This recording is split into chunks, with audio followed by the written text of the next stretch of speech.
This guy? He's the villain? Wait, really?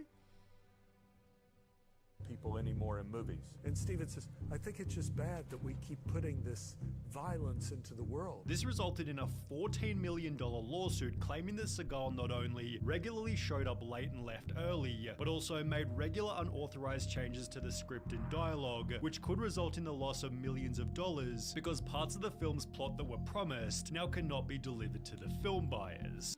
Sound like some Kanye shit, bro. Seagal was sued for another $60 million after repeating his actions on 4 other sets, justifying his lack of effort with the worst excuse you'll ever hear. Seagal backed out because his Buddhist guru known as Mukara said the films would create bad karma, perhaps because Seagal's also been exposed for exaggerating his skills as a fighter. Steven Seagal is in fact a black belt martial artist, however his martial art of choice Aikido has been heavily criticized for being one of those mostly impractical martial arts that has extremely limited application in real-life scenarios. He is a legitimate Aikido black belt, but the martial art is the questionable thing. A Reddit comment describes Seagal's martial art to be kind of a cult with fake telegraphed attacks. The attackers are just there to make the master look good, which is exactly what's shown in this video, where Seagal's attackers just fall to the floor. Yo, this reminds me of, okay, like those videos you see of like passers, and there's no disrespect, I'm just literally thinking of a direct comparison, who like tap people in the head and then they pass out and stuff like that. Like the stuff that you see like in movies or like those clips on Twitter, stuff like that. It's like, why are you perpetrating the art like that? To make yourself better than, like, to look better than everybody else. You can react to this later, but this sport is so fire, I thought you'd like it. It's called Septacraw and it's volleyball, but they're ninjas. Here's a highlight. Okay, bet. Make him look good for the crowd. Unfortunately, people don't voluntarily flip over in the real world. This makes pro wrestling look real, wonderfully choreographed. Fighting is always easier when your opponent cooperates. It's therefore no surprise Seagal has no professional fighting record. Who in MMA does Aikido? So-and-so coming in the cage is a world champion with a background in Aikido. You never heard that once. Have you ever heard that once? It's for a reason. But he did claim— Does she still wrestle? What are you about to say? What are you about to say? What are you about to say? that he taught Anderson Silva how— Oh my gosh. This nigga is so full of himself. Someone is bound to buy this nigga is so full of himself, bro. how to do a highly specialized move, the leg kick. I started teaching him kicks that I thought he could really hurt people with, and at that point I knew he was going to start to really make these kicks, you know, work. He created the front kick. Did he invent the wheel too? In response, Anderson Silva made a video mocking Steven Seagal's fighting, although there was one more attempt by Seagal to prove he could actually fight. You know how you can prove you can fight? My nigga, fight somebody. It's that easy. It's that easy, bro. Whilst on set for the movie Out for Justice, I actually taught Anderson Silva to fight like to kick, a crucial kick too. At that, the right choice. He was like, "Yo, I need something like to do with my legs. Like I'm punching, but like, what do I do with my legs?" And I told him, "We ever tried the front kick? Taught him the front kick. That's why he's at where he's at now, man." He actually taught Tom Cruise too. First of all, Tom Cruise would never, ever be on some weird shit like this. Like, oh my gosh, bro. Yuck. Actually, yuck. How are you saying, oh, here we go, when he bought it up? Facts TC can't fight.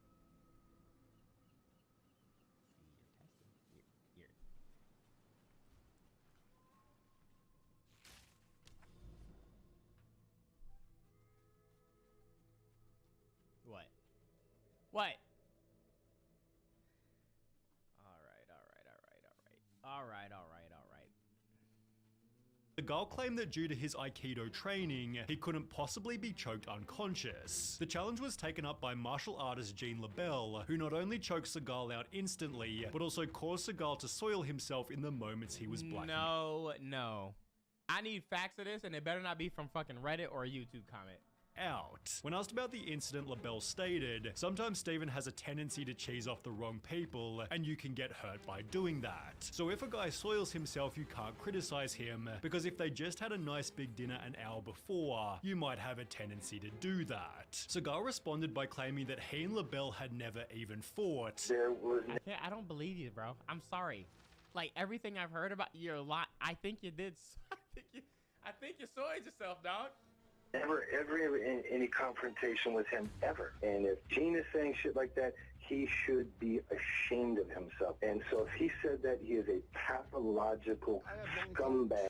And he used to say, put yourself in situations where you're not comfortable. Oh yeah, that's my favorite saying. That's my favorite saying. We got 16 tracks, right? The 16 tracks, we want to do 14. But is there a problem with a week or 2 weeks after the album drop with the 14 tracks that we add the deluxe album and add the 2 songs back on? I think that's hard. I think it'll be a conversation of, oh shit, this man gonna ask for more, but he couldn't fit it into the album. Thank y'all for taking on this ride with me. Yeah. You know what? Here go 2 more for y'all. Yeah. It sounds like she should be on that track. Either you do it or not. But like, oh, he's so funny, bro.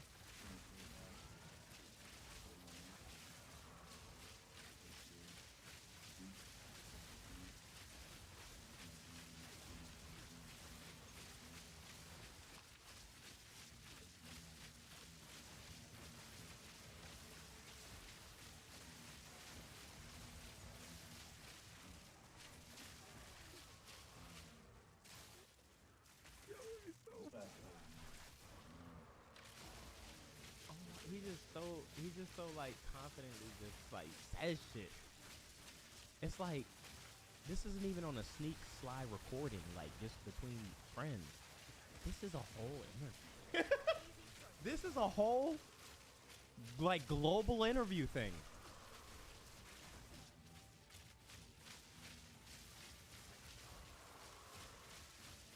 I don't know how far you are into the boat, but what's your biggest? Look at his eyes.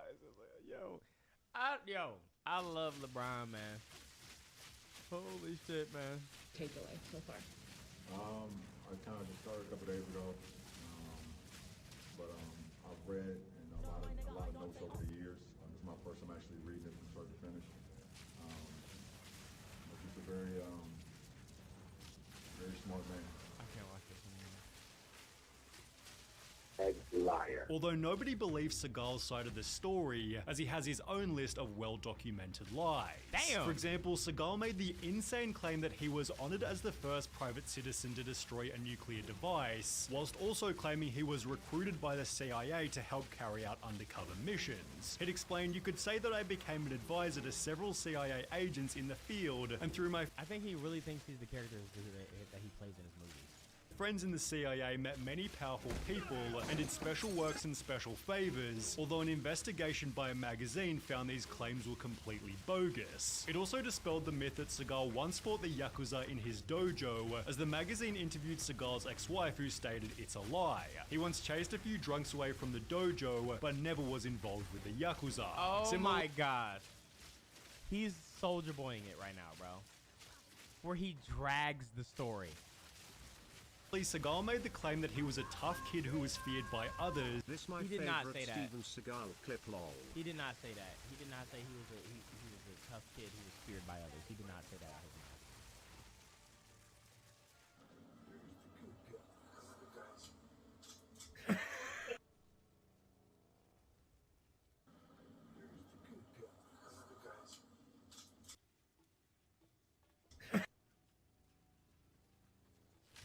Wait, what? I've never seen anyone load a gun the way... Wait, hold on. I don't think he was loading the gun. I think he was checking to see if there was one in the chamber. There's no way there's no way that's a reload. There's no way that he's reloading. He has to be checking that there is one in the chamber. Even then, yeah, even then, you don't... Even then, you don't do it like this.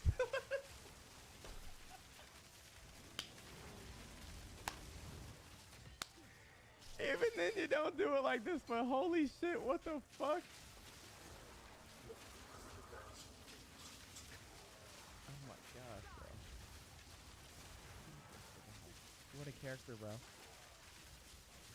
Yet this was dispelled by his own mother, who stated her son was frail and suffered from asthma. What?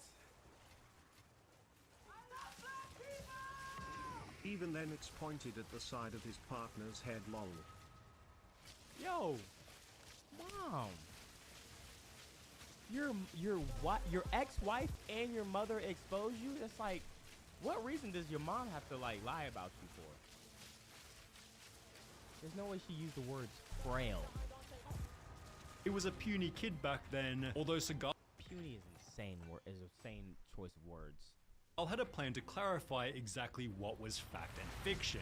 He'd post a Reddit Ask Me Anything, likely expecting normal questions. However, the responses would only deepen the past that was already haunting him. What kind of pants were you wearing when Jean LaBelle choked you unconscious and caused you to shit your pants? I personally know a stuntman who had all of his front teeth knocked out by you and said you didn't even apologize. Why did you do that? Can you explain how you developed the front kick that Anderson Silva used in his UFC fight? Although there was one more question that was worse than any other. Hey there, I went to the same junior high school as you in Fullerton, CA many years later.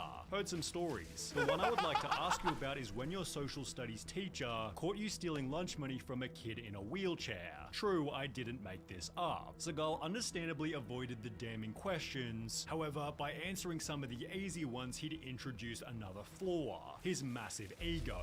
What is your current biggest drive that motivates you? I am a champion and I want to remain a champion. Seagal's overinflated self-image was best shown in this interview, where he'd implied that Van Damme wasn't a good martial artist. I think You're a hater. That's that first sign of actually hating, bro.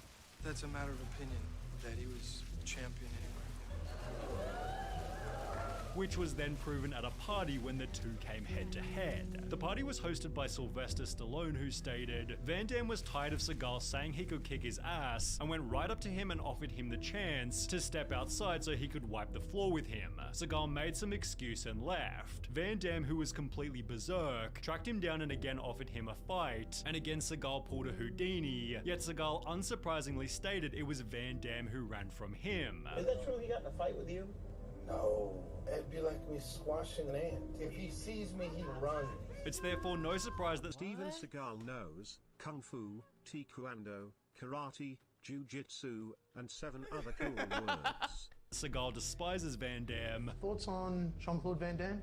Can I laugh in your face? Do I think Jean-Claude's a tough guy at martial arts? No. However, Van Damme has only ever said positive things about Seagal in return. Met the guy. Killing with kindness. Was Steven Seagal ever in the Expendables? Cause you know who was in the Expendables, bro? Literally only badasses, bro. Literally only badasses were in the Expendables. Even if they were just badasses in movies, they were in the Expendables. I don't remember a scene. Let me look it up. Let me see if there's a scene. Steven Seagal scene. Expendables.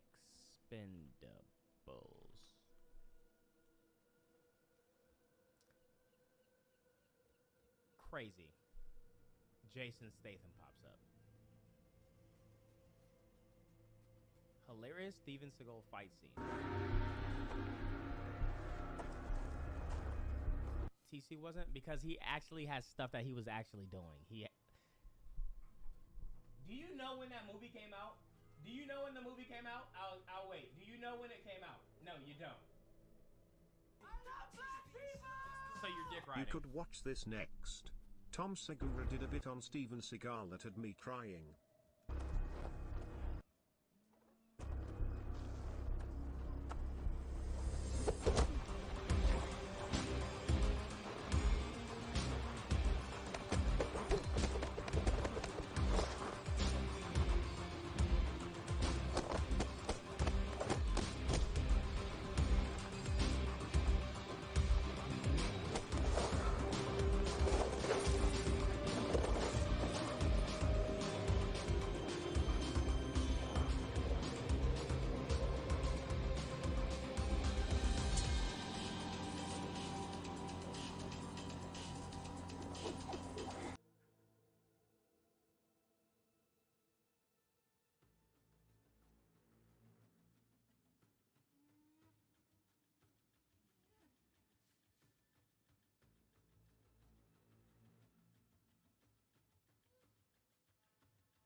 even him?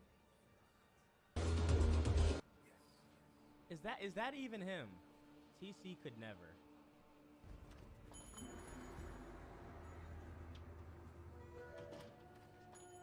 I'm sorry, you first of all, to even try to compare him. All your niggas dick riding FRFR. Unamused face. To even try to compare him is disrespectful. Let me see this shitty ass fight scene.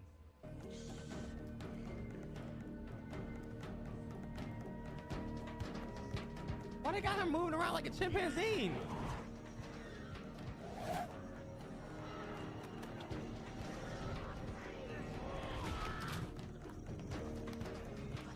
What the fuck is this?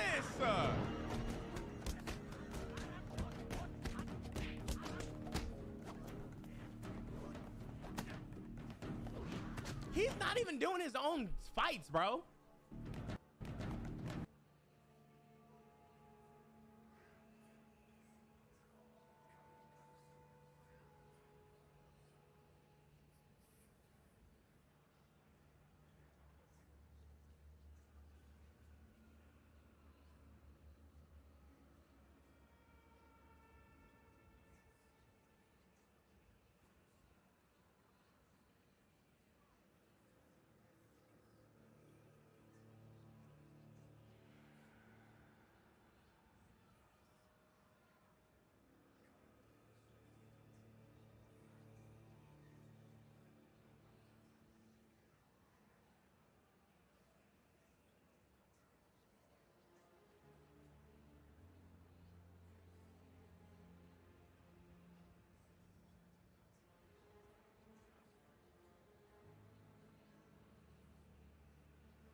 Is he a dope fiend?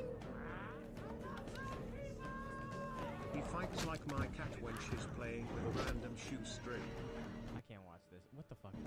Like, he's defying gravity. I can't watch this, bro.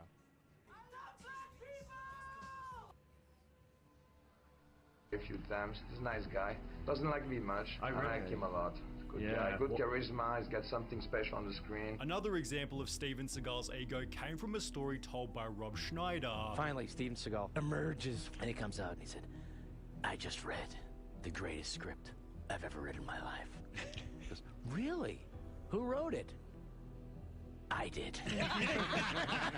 Which only becomes funnier once you realize that said best script ever was for his terrible performance on Saturday Night Live. Listen to me carefully. I don't want you to talk about anything to me anymore. I don't want you to say my name anymore. With atrocious lines such as that one, it's no surprise a long-term SNL employee called Seagal worst host by lapped every bad host. However, Seagal's hosting of another show somehow ended even worse. In 2009, Seagal told the LA Times he'd apparently been a policeman for more than 20 years, proving this by showing a black and white photo of him raising his right hand in what looks like a swearing-in ceremony, creating the impression it was taken when he first joined the department. At closer inspection, however, it appears the photo was taken 20 years and at least 20 pounds after the fact, casting doubt on whether Seagal had ever been part part of the force. Regardless, this led Seagal to create a show called Lawman, where he and his crew went around apprehending criminals, often done with excessive force to make for enjoyable viewing.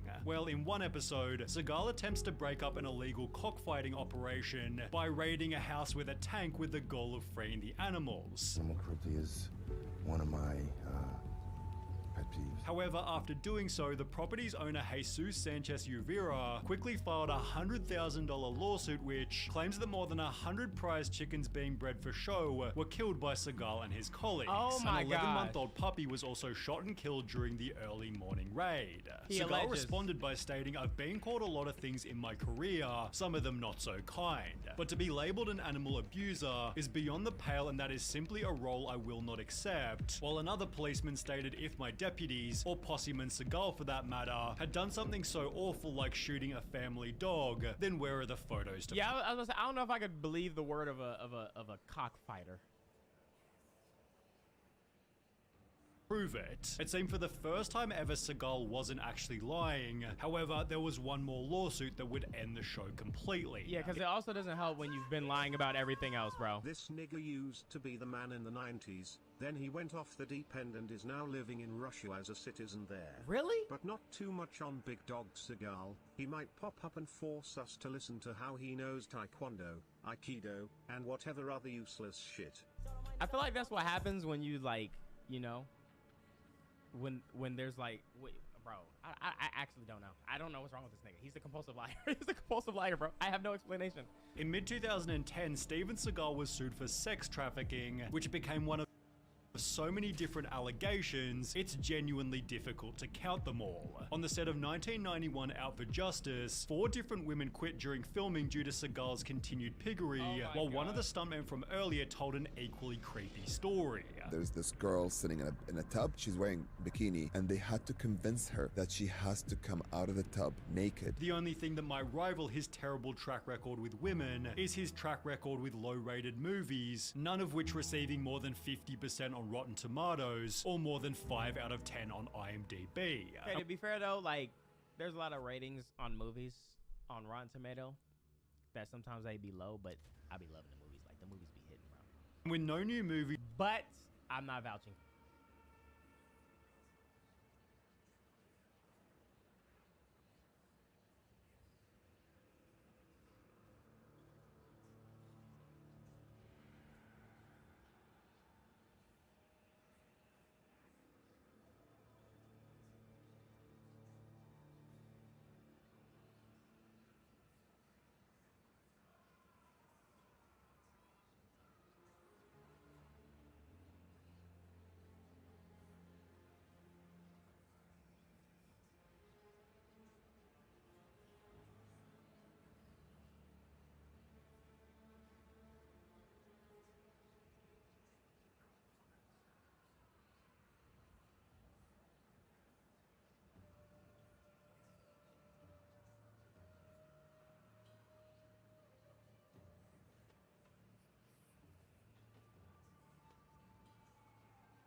I'm just saying. There's actually some cool movies that got low ratings. In the last 5 years, Seagal has still make what? Well, 2019.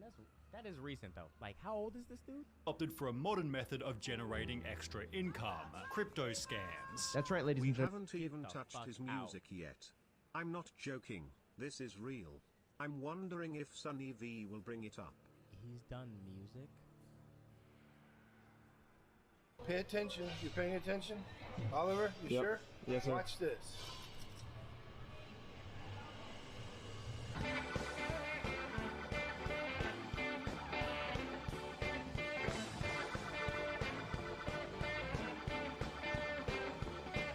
I collect guitars because I'm a serious player and I've been playing since I was a child.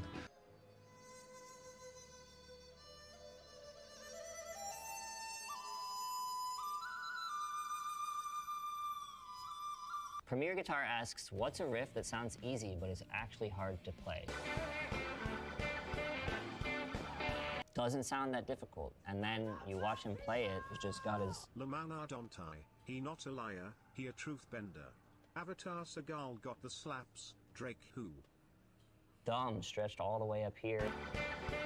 It's incredible. It's just truly a difficult thing to play, especially if you do not have large hands. Ooh, that one sounds a little difficult.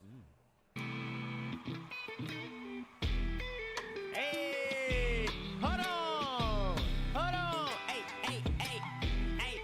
hold on, hey, hold on, sorry for the wait. I got. Like and subscribe. I don't know what that last thing was, but that shit was hard as hell. And Steven Seagal scammed people with crypto. From Team Seagal, Steven has just become the worldwide ambassador for the Bitcoin second generation cryptocurrency. OMG despite say. gaining only 150 likes. This message is for LeBron James and LeBron James only. So if you're not LeBron James, please keep scrolling. All right.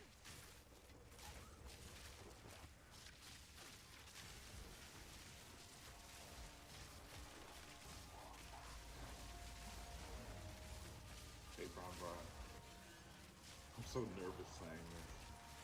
But how long have I been a fan? Well, as long as I can remember. The way you strike fear into your enemy's eyes. The way you dominate on the court. Ooh! I just wish I could freeze time so I didn't have to watch you retire. You're a great role model. Great father. A great husband. And I don't even want to mention how many times I watched Space Jam 2. But most importantly, you're my hero. I have a baby on the way. And you can probably already guess what his name is going to be. All I have to say now is this. Have a great season, LeBron.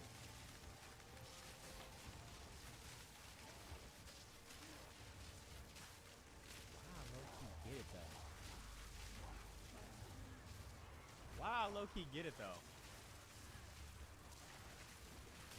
Like, I low-key get what he's saying.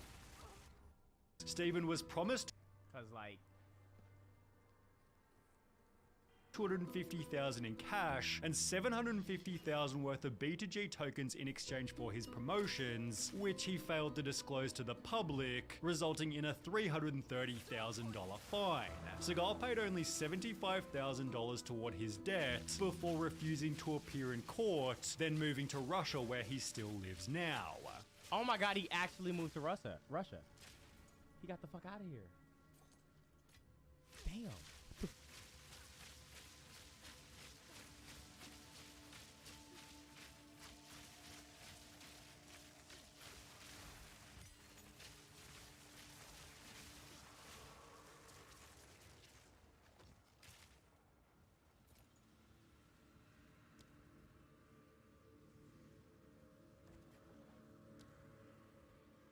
I hope you know what you're doing.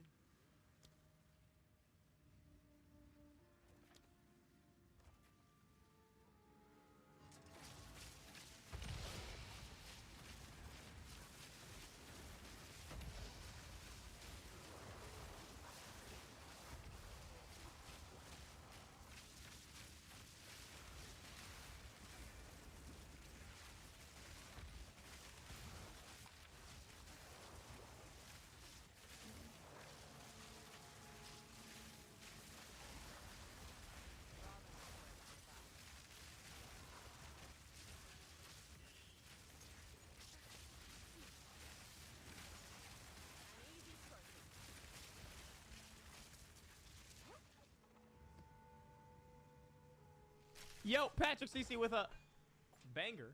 A new banger. How one drunken lie destroyed an Olympian's legacy. Who? Oh, comic reading? I don't know. I don't know. It wasn't like, I don't know what happened. What you are seeing is security camera footage of 4 American Olympians leaving the bathroom of a gas station in Rio de Janeiro, Brazil. This guy right here, that's Ryan Lochte, one of the greatest Olympic swimmers of all time. Okay. In fact, a few days before this clip, he won a gold medal in the 4x200 meter relay, so he and his buddies were out celebrating, and they've had a little too much to drink. They stumble out of the alley.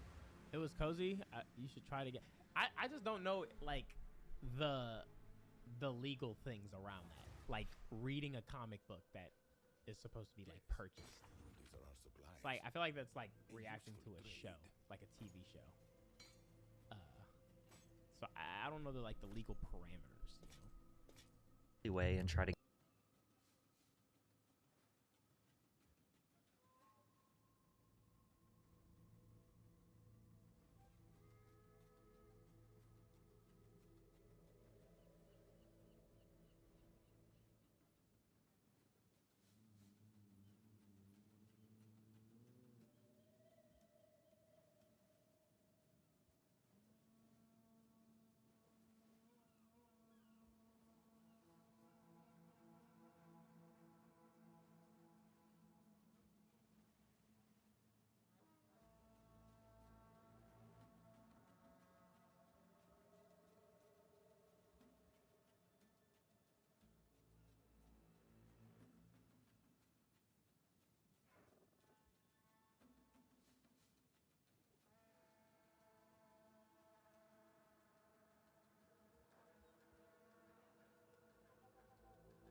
to get into their taxi and leave. But then some unmarked officers take out their weapons and demand the swimmers to exit the vehicle. Next thing you know, Ryan Lochte has a gun pointed at his forehead. Whoa.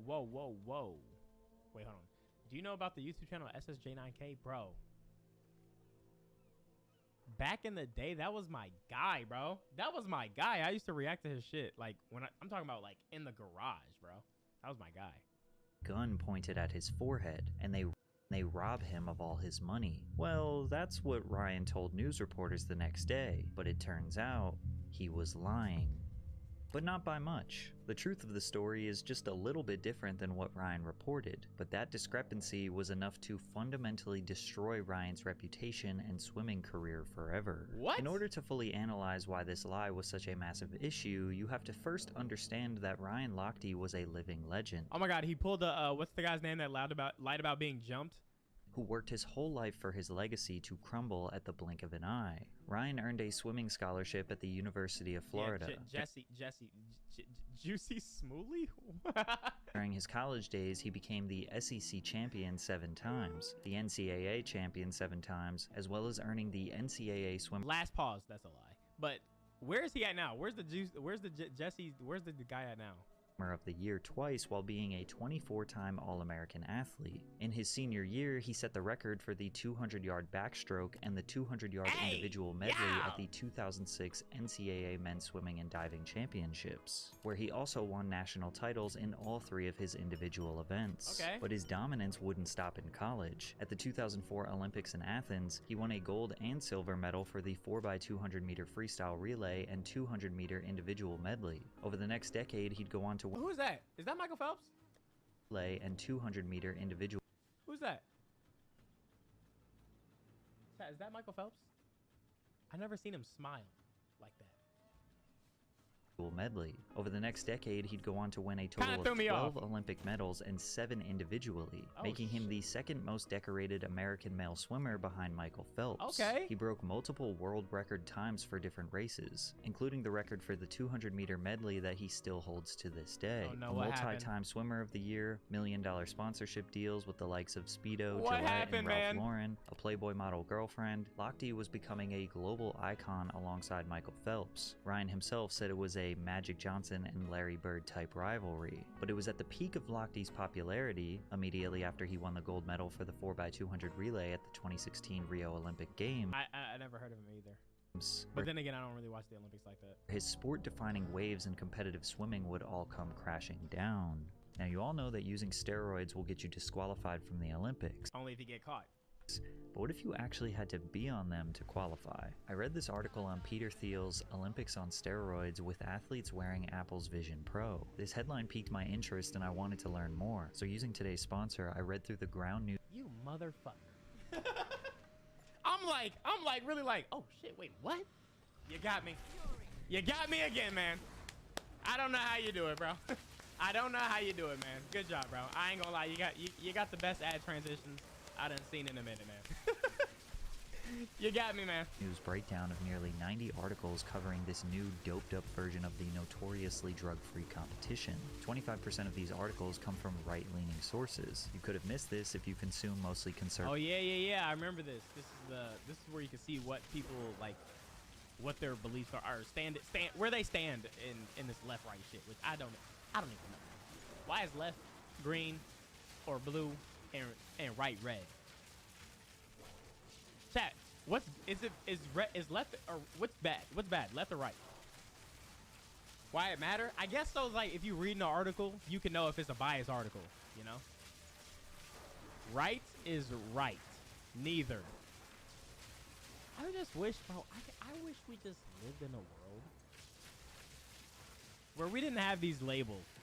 Like honestly, it's just, I hate that like you could be defined by a label instead of just being defined by the person, like just the type of person you are. This automatically just creates separation if we're being honest. Conservative media. Go to ground.news/PatrickCC to read their summary of this from different political viewpoints. See any key differences in their coverage. It's the same thing with like that astrology shit. Like, you know how when people go on dates or if they're talking to somebody, what's your sign? A side eye because the month I was born in. Fuck you.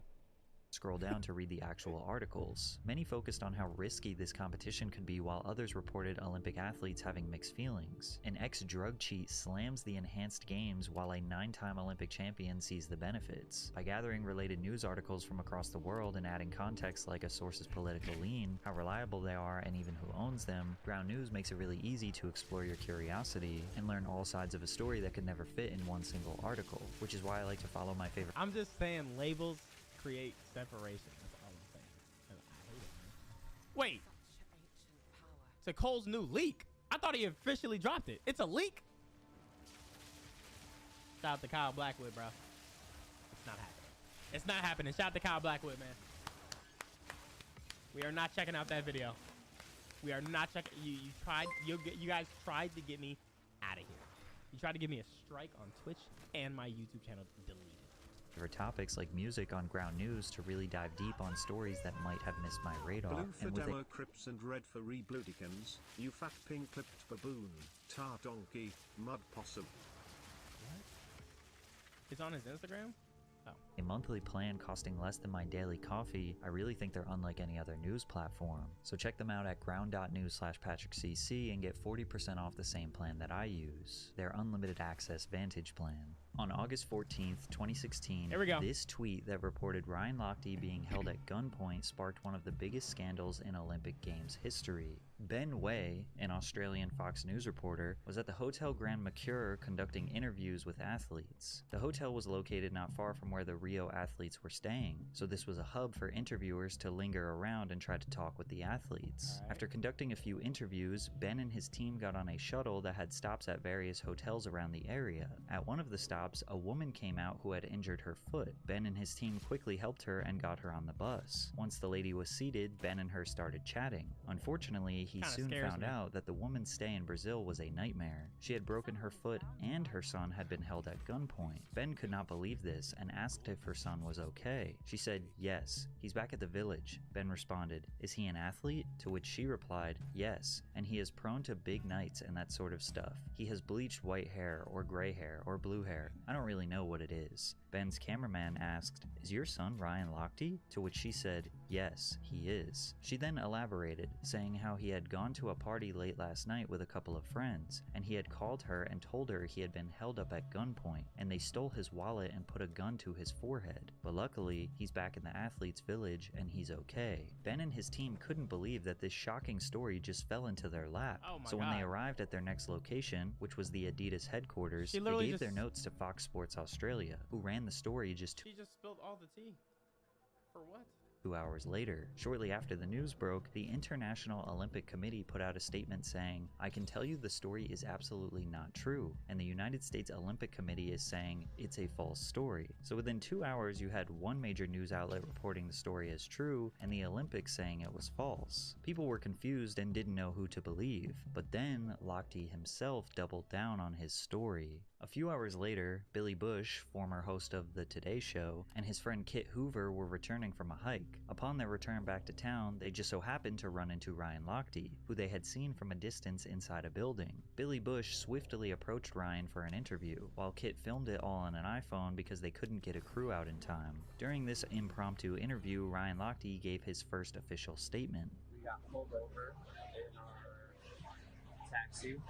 These guys came out with a badge, a police badge, no lights, no nothing, just a police badge. They pulled us over, they pulled out their guns, they told the other swimmers to get down on the ground. They got down on the ground. I refused. I was like, we didn't do anything wrong. I'm not getting down on the ground. And then the guy pulled out his gun, he cocked it, put it to my forehead, he said, "Get down." And I was like, I put my hands up, I was like, whatever. He took our money. He took my wallet, he left my cell phone, he left my credential, but he took my wallet and he took What is there to lie about? Like, why? Keep in mind, this interview took place roughly 4 to 5 hours after the incident had happened. Ryan was still drunk at this point, and he had been awake for more than 24 hours on a bender. His recollection of the man cocking the gun and pointing it at his head would send this story into worldwide news. Ironically, this is exactly what people suspected when they found out the Olympic Games were being held in Brazil. As many media outlets outlets questioned if Rio was safe enough to host. Around 42,000 people are killed in gun crimes every year in Brazil, and from January until May 2016, the Rio de Janeiro area had 2,036 murders. One article reported parts of a mutilated body washed up on the shore of a beach next to an Olympic venue. Although Brazil's government granted $895 million to cover And then they're gonna say, come to Brazil. Olympic security spending, it was said it might not be enough to fund police officers with the necessary equipment to keep crime at bay, with one anonymous officer saying, "You encounter a drug trafficker with lots of ammunition, and you have 20 bullets. It's absurd." Showing the world that Rio could be a safe place for the Olympic Games was the #1 priority of everyone involved in the local government. Hosting the Olympics can create billions of dollars in revenue from tourism before, during, and after the Games, along with boosting the economy and building all the infrastructure needed to host multiple sports. After Ryan's robbery story, Brazilians received tons of additional fuel to the narrative that their country is unsafe and dangerous. Damn. So Brazilian authorities were scrambling to find out the real story, and they found some inconsistencies. They were given footage of Lochte entering metal detectors. Oh back shit, 4K. Okay, here we go. Well, to be fair, he was drunk though, so it's like, even if he did, like lie and add some shit, he's drunk. Come on, man. Why we gotta lose his whole career? The Olympic Village at 6:56 a.m., which was roughly 40 minutes after they claimed to be robbed. The footage was released in slow motion for some reason, and Brazilian judge Caleb Blanc-Denap believes the men did not show any signs of having experienced violent crime, particularly pointing to when Lochte playfully boops Fegan on the head with his credentials. But this seems like extremely minimal evidence to prove that the men had not experienced a crime. Maybe they were trying to just act natural and forget about the evening. Maybe they were distraught, but the slow motion footage is hard to interpret. Brazilian investigators were also unable to find evidence to support the swimmers' claims, nor were they able to find the taxicab driver whose cab was allegedly pulled over. These inconsistencies were enough to accuse the swimmers of reporting a false crime, which is a crime in itself. And the judge ordered a seizure of Lochte and his teammates' passports so they could be brought in for questioning. I guess being interviewed on the news is considered reporting a false crime, because Lochte never reported a crime to the police in the first place. That's insane. After all, he thought he was robbed by the police. From there, 2 of his teammates were pulled off their flight home, but by now, Lochte had already made it back to America. Ryan probably felt guilty that his friends were being held back in Brazil. Damn. When he got home, he changed a few key details of his story, which would be the biggest mistake of his life. No.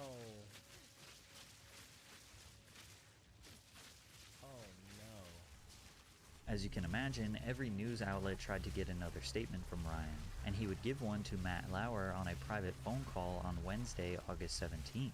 However, Ryan changed a few details of the events. At first, he reported that they got pulled over in their taxi, and that the men displayed to him a police badge, as well as pulling out guns. He changed his story to say that they did not get pulled over, but rather when they left the bathroom to get back to the taxi, they told the taxi driver to go, and he didn't move.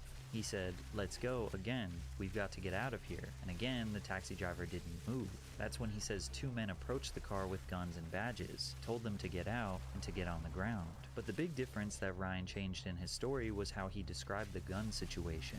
Remember, Ryan initially said that the man cocked it and put the gun to his head. Well, he changed it to, "That's when the guy pointed the gun in my direction and cocked it." Now the basis of Ryan's story remains the same, which is that he was robbed at gunpoint. But with all the negative press Brazilians had been getting, Ryan's discrepancy was enough for authorities to dismiss Lochte's story as fabricated. At this exact moment, what the police can confirm is there was no robbery in the way that it was reported by the athletes. Authorities then released multiple security camera angles to the public that display the events of the evening. Here we go. Many news outlets used the footage and Lochte's change of the story to run pieces saying, "Mounting evidence indicates Ryan Lochte fabricated Rio robbery story," or "Lochte lied," or "Lochtegate." I'm just interested to hear, like, why.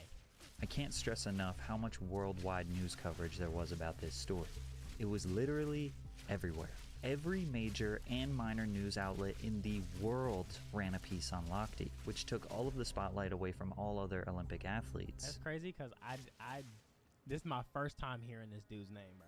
Media didn't cover the games, they just wanted to talk about Ryan. A judge in Rio ordered Ryan prohibited from leaving Brazil and even tried to collect his passport. The craziest part is that still 7 days after all this chaos and worldwide reporting, nobody knew the real story from start to finish. Most of the world had already branded Lochte a liar and didn't even care to hear the truth. But the real story is not that much different than what he said had happened. Then what are we doing here? What are we doing? On August 14th at 6 a.m., Ryan Lochte, Gunnar Bentz, Jack Conger, and Jimmy Fegan stopped at a Shell gas station to use the bathrooms. Them Wendy's shifts had a nigga busy. We feel you, bro. What? What are you like? What even made you say that? Did you just get off work or something? They had been drinking all night. Like, when they what? arrived at the When did we? What? gas station, the bathroom doors were locked, so the 4 swimmers went out back and relieved themselves in the bushes. Okay, here we go. Walking back through an alleyway, Ryan saw an advertisement poster, and in an intoxicated state, he thought it would be funny to rip the sign off the wall. Now you can see the footage released by Brazil's Globo TV cuts 1 full minute out, from 6:07 and 33 seconds AM to 6:08 and 33 seconds AM. The camera cuts to the sign being on the ground. You can't actually see who ripped the sign down. Why was that footage cut? Is that not the most important part of the investigation? The Rio police chief also stated that the intoxicated swimmers vandalized a gas station bathroom, breaking a door, mirror, and soap dispenser. USA Today eventually did their own investigation and released the footage of someone knocking down the sign, but you can't confirm who it is. Yeah. They also went to the bathroom the next day to investigate the damage. They found the mirror and the soap dispenser were not vandalized, and they were not replaced as they were not brand new. So everybody lying.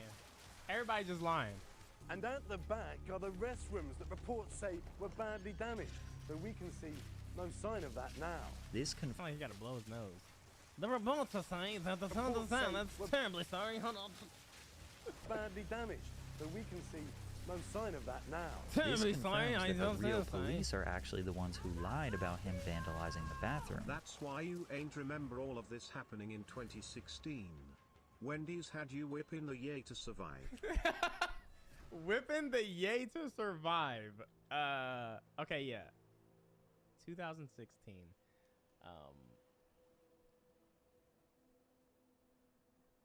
Was I? I don't even know the timeline. I don't even know the timeline, but damn, 2016 is like that 8 years ago, like 8 years ago or some shit like that. But yeah, I just don't remember this. Also, like, I wasn't watching the news. I don't watch the news, so. Now, the footage doesn't necessarily prove that Ryan ripped the sign down, but he admitted to doing it, so. Anyways, the metal sign was huge and made a loud sound as it hit the ground, prompting workers to go over and see what happened. The 4 swimmers walk back into their taxi, and almost immediately a security guard leans into the cab and seemingly points a weapon at the men. 2 minutes go by where the swimmers are trying to convince the taxi driver to leave until they ultimately exit the vehicle. Ryan Lochte begins walking away off screen. 2 of the other swimmers go back to the alley where the workers show them the damaged sign. The swimmers don't speak Portuguese, so they can only guess that this is what the security guards are upset about. The final angle shows one of the men immediately fall down, almost like he was pushed. Then they keep putting their hands up as they are backed onto a curb where they are asked to sit down. You can see one of the guards has his hand on his hip. It was at this moment that the guards pointed their weapons at the swimmers, Oh my God. which can be 100% confirmed because the guard did report to the police that he pointed his gun at them and demanded that they pay for the damages. Perhaps the biggest and most important piece of the entire story is that the swimmers say nobody spoke English, and Brazilian authorities say that there was a translator so the swimmers knew exactly why they were being held. The reason why that is so important is if there was a translator, then Ryan knew who these men were and why they wanted money. If there was no translator, then how could he possibly know if these guys were licensed security or just random thugs robbing Wait a him? minute. The Brazilian chief of police lied about the men vandalizing a bathroom, and they even confirmed that one of the security guards used the weapon to, quote, contain the swimmers so they could not leave without paying for the damage. The firearm was used in a situation in which they were contained. When they were contained, the firearm was put away. Wendy's and Sherwin-Williams shifts at this nigga slaving. Yeah, I'm not gonna lie. Bro, Wendy's. Bro. Shout out to Wendy's, though. I wouldn't have had it any other way. Like, Wendy's, like humbles you. Like working at a fast food restaurant humbles you, bro. But the police chief went even further to speculate as to why Lochte lied, that it was because the swimmers were having a secret rendezvous with women. The first information came from a driver who had took 2 young women who left the event. These young women had made out with the swimmers, Veloso said. The swimmers had a reason to tell a story that wasn't true. Again, the Brazilian chief of police pushed a narrative that had absolutely no basis of proof. That's what I'm saying. You're lying. Like, wait, you're lying.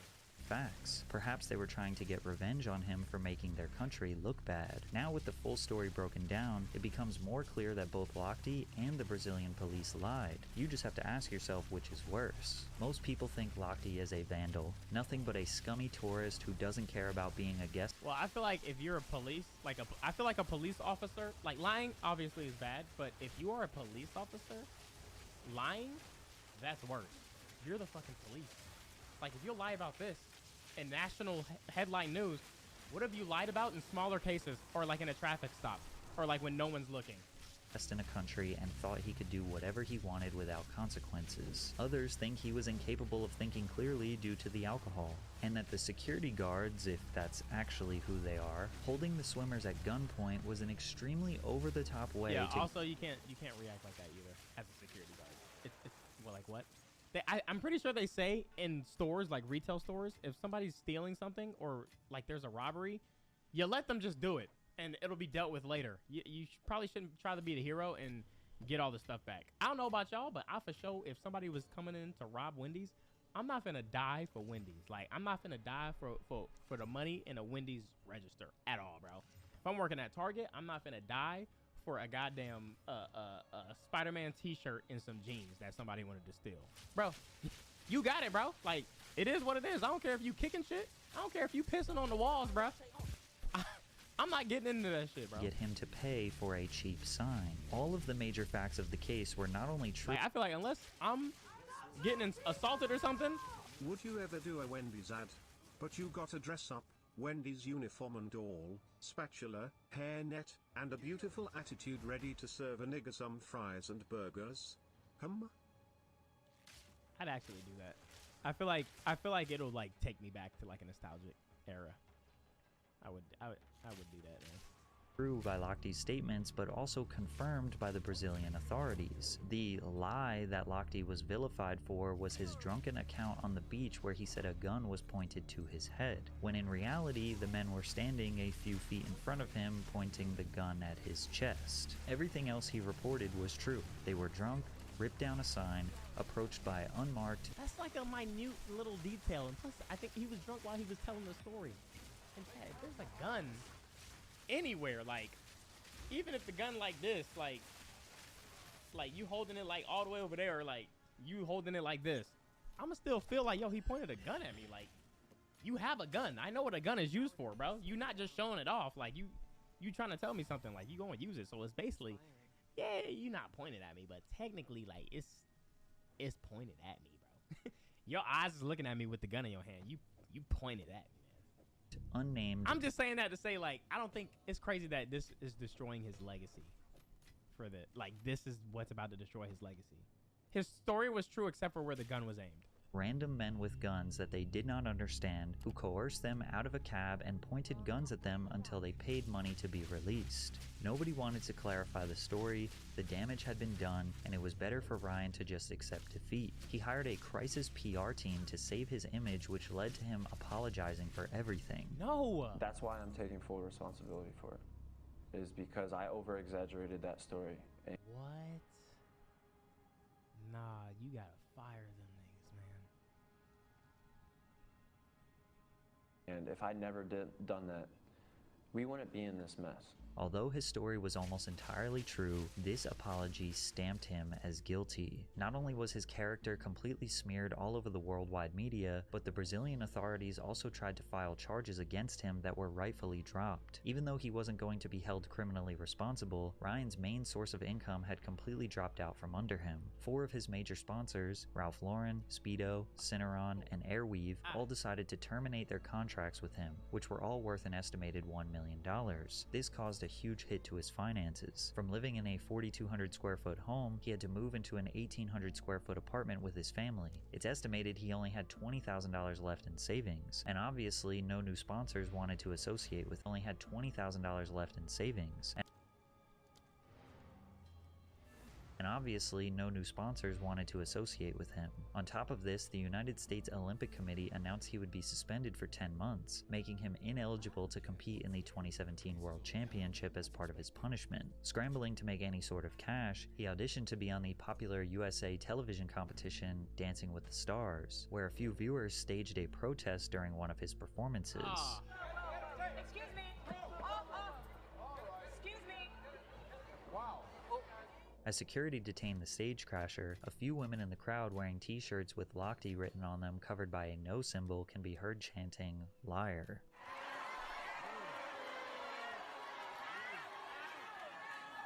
I feel bad, man. I feel bad. I feel like this is how, like this is like the bad part of social media, or like, yeah, social media and just headlines in general. Not looking into things, just going off of things at face value and not doing any research. That just kind of sucks, Damn, bro. they did bro dirty. Nigga, if you write gun on a piece of paper, you pointed it at me. If you say gun, you pistol whipped me. If I see a gun, you shot me. Fuck you, Talmbout. Bro, like, come on, man. I feel bad. Like, I feel like that's just like, because you got to take everything into consideration, all right? With everything that has been provided in this video from Patrick CC, who is a reliable source, okay? The guy was drunk in his first, he was still like probably hungover in his first interview, man.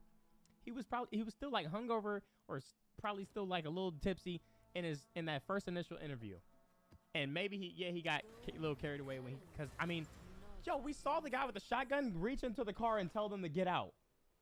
Like, my nigga, that's like, I feel like that's a gun pointed at me. Like, if I'm telling that story with the homies, I'm like, yo, bro, they like, there's a guy that came up to the taxi, pointed a gun at me, then some other dude came out, all over a sign. Like, I knocked over a sign, and these dudes started pulling out guns and was like, telling me I gotta give up the bread. Like, As if it couldn't get worse for him, he was suspended from the Olympics again in 2018 Come by on. the U.S. Anti-Doping Agency after he posted a picture on Instagram of him taking an IV. He was not taking drugs. He wasn't using steroids. He did not take a banned substance, but he got an intravenous injection of B12 vitamins, which he took to prevent himself from getting sick. But since it exceeded 100 milliliters, it did not matter what was involved. He broke anti-doping rules. I feel like they just don't like him. I feel like they honestly don't like him now, bro. And they needed to make an example out of him again. Ryan responded, "A rule is a..." The way of the hero. And they found you amusing for a while, the people of this city. But the one thing they love more than a hero is to see a hero fail. Damn. Die trying. Damn. In spite of everything you've done for them, eventually they will hate you. Oh my god. It's so fucking true. That's actually so fucking true, man. Rule, and I accept that there is a technical violation. At this point in his life, Ryan's reputation was completely tarnished. He was almost flat broke and was now banned from... I feel so but bad. they're going let Soldier Boy tell that fake-ass robbery story. Oh my god. Man, fuck these niggas. Oh my god. Oh my god, wait. That's so fucking true, bro. Soldier Boy said he fought like the army, bro. He said 20 niggas ran up in his house and he was jumping around. Pop, pop, pop, pop, pop. And this nigga's living the life. Like, what? No way. from swimming for another 14 months. Maybe if I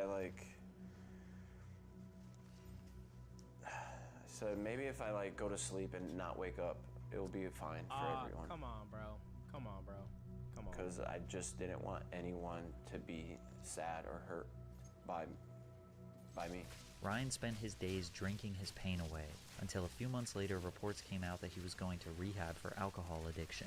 The only silver lining is that his girlfriend at the time stuck by his side through everything. They are now married and they have 2 children. Today he spends his time public speaking, telling his story, and teaching swim clinics around the country. He tried one last time to qualify for the U.S. Olympic swimming team in 2021, but ultimately finished 3 seconds short of that goal, putting the final nail in the coffin of his swimming career. You know, I'm very humble. I mean, I have a big heart. I care a lot about my family. He's part of my family. This whole swimming community, they're all part of my family. And I'm the dad. I'm gonna go be a dad right now and give my kids a hug. See, that's like, it's like no matter what you're going through, no matter what you deal with, if you got a good, like, relationship and children at that, bro, it's hard to be, it's hard to be, like, in a deep rut, bro. Yo, Patrick, this was a good-ass video. I'm not gonna lie. This, like, I actually feel, I feel for this dude. I don't want to say feel bad because, like, you know, he has his girl and his kids and stuff like that. It's just, like, unfortunate. This situation is so fucking unfortunate. And it's so crazy how this is the first time I'm hearing about this dude. They literally, like, swept this dude away. Like, they swept this dude under the rug, bro. Yo, Patrick, I don't know. But, like, Netflix needs to contact you. We need some, like, more, like positive like, this wasn't positive, but, like, the outlook of the video. A lot of the shit that we see as documentaries is, like, of people whose life, like, it just ended bad. Like, these people still have a chance. Like, this guy still has a chance to do something. He could write a book and sell the book and like, you know, damn, bro. I feel like shit because that's how the headlines can be. That's how the internet works. They can just take shit and spin it. It could be a tweet and people will just believe it at face value because it has a lot of likes or a lot of retweets, bro. That's like what's up.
Hello, YouTube. There's a lot that has happened between whatever video you click to this video. There's just, it doesn't matter what order. It's just a lot has happened. And a lot is just, I don't like this, okay? How are you doing? How's life? How's your life going, man? Be grateful for the life that you have, okay? Be grateful for the life that you have because you never know what type of situation you can be in or what can happen to you, all right? Patrick CC, the GOAT. Hip hop is not dying, the world is. Oh, you thought, you know, we're still on it, bro. The topic still remains, man. Hip hop is not dying, the world is. Patrick CC, what are you cooking up, dude? What are you cooking up, man? Have you heard anyone say recently video games are not as good as... Yes! Oh my God, we literally just talked about it. Video games were literally so ass that I had to buy a PlayStation 3 and then play the old classics that I never played. They used to be. Movies are not as good as they... Movies also ass. 2023 or 2022, 2023 was like meh, bro. Uncharted. I mean, I love Tom Holland. I love Mark Wahlberg. But this movie was bad. This movie was not it. It was not a good representation. Aladdin. I actually liked Aladdin. But a lot of my bias is because I like Will Smith. Morbius didn't even go to the theaters to see it. And nowadays, all we have is remakes. And well, two of these a remake, and then this is just from based on something else, based on a movie or based on a fucking comic, or we have sequels from years later. We got a new Beverly Hills Cop coming out. How old is Eddie Murphy now? I don't know. We got a new Ghostbusters. We got new everything, bro. Anything that you could think of from like the 90s or the 80s, there's a sequel. So he's 65, 60. Why did I ask chat? They don't know. They used to be. Cars, the NBA, the NFL, music. is not as good as it used to be. And no, you're not crazy. There's a lot of truth to these statements. Now, hip-hop is not dying, but you have to be totally narrow-minded to think that it's as dominant as it used to be. And most of you know me as the hip-hop guy, and don't worry, I'm not about to just shit all over this genre that made me. I still— Yo, chat, how do y'all feel about y'all seen Blackie Speaks dropped a single? He's been like he's rapping. He's a rapper now. He's a rapster. How y'all feel about it? He did? Who? Yes. Yes. Blackie Speaks. Who's Blackie Speaks? Well, he's one of the hip hop guys, man. He's one of the hip hop like, how do you what, the people who talk, like Patrick CC. What's that word? Commentary, hip hop commentary channels. Jesus, why did that word escape me? He's one of the goated hip hop commentary channels, and he recently revealed his face like a few months ago, probably. But now, that boy rapping, man. Can I help? That boy rapping. still love it, and I ain't going anywhere, so get that out of your head. But most people who've been discussing this topic— there he is right there! Blackie! I literally just talked about you, man. exhaust these same old arguments. The beats are repetitive, the lyrics have no meaning. They only rap about murder, girls, drugs, and money. There are too many clones. They're just trying to go viral and not create art. Hey!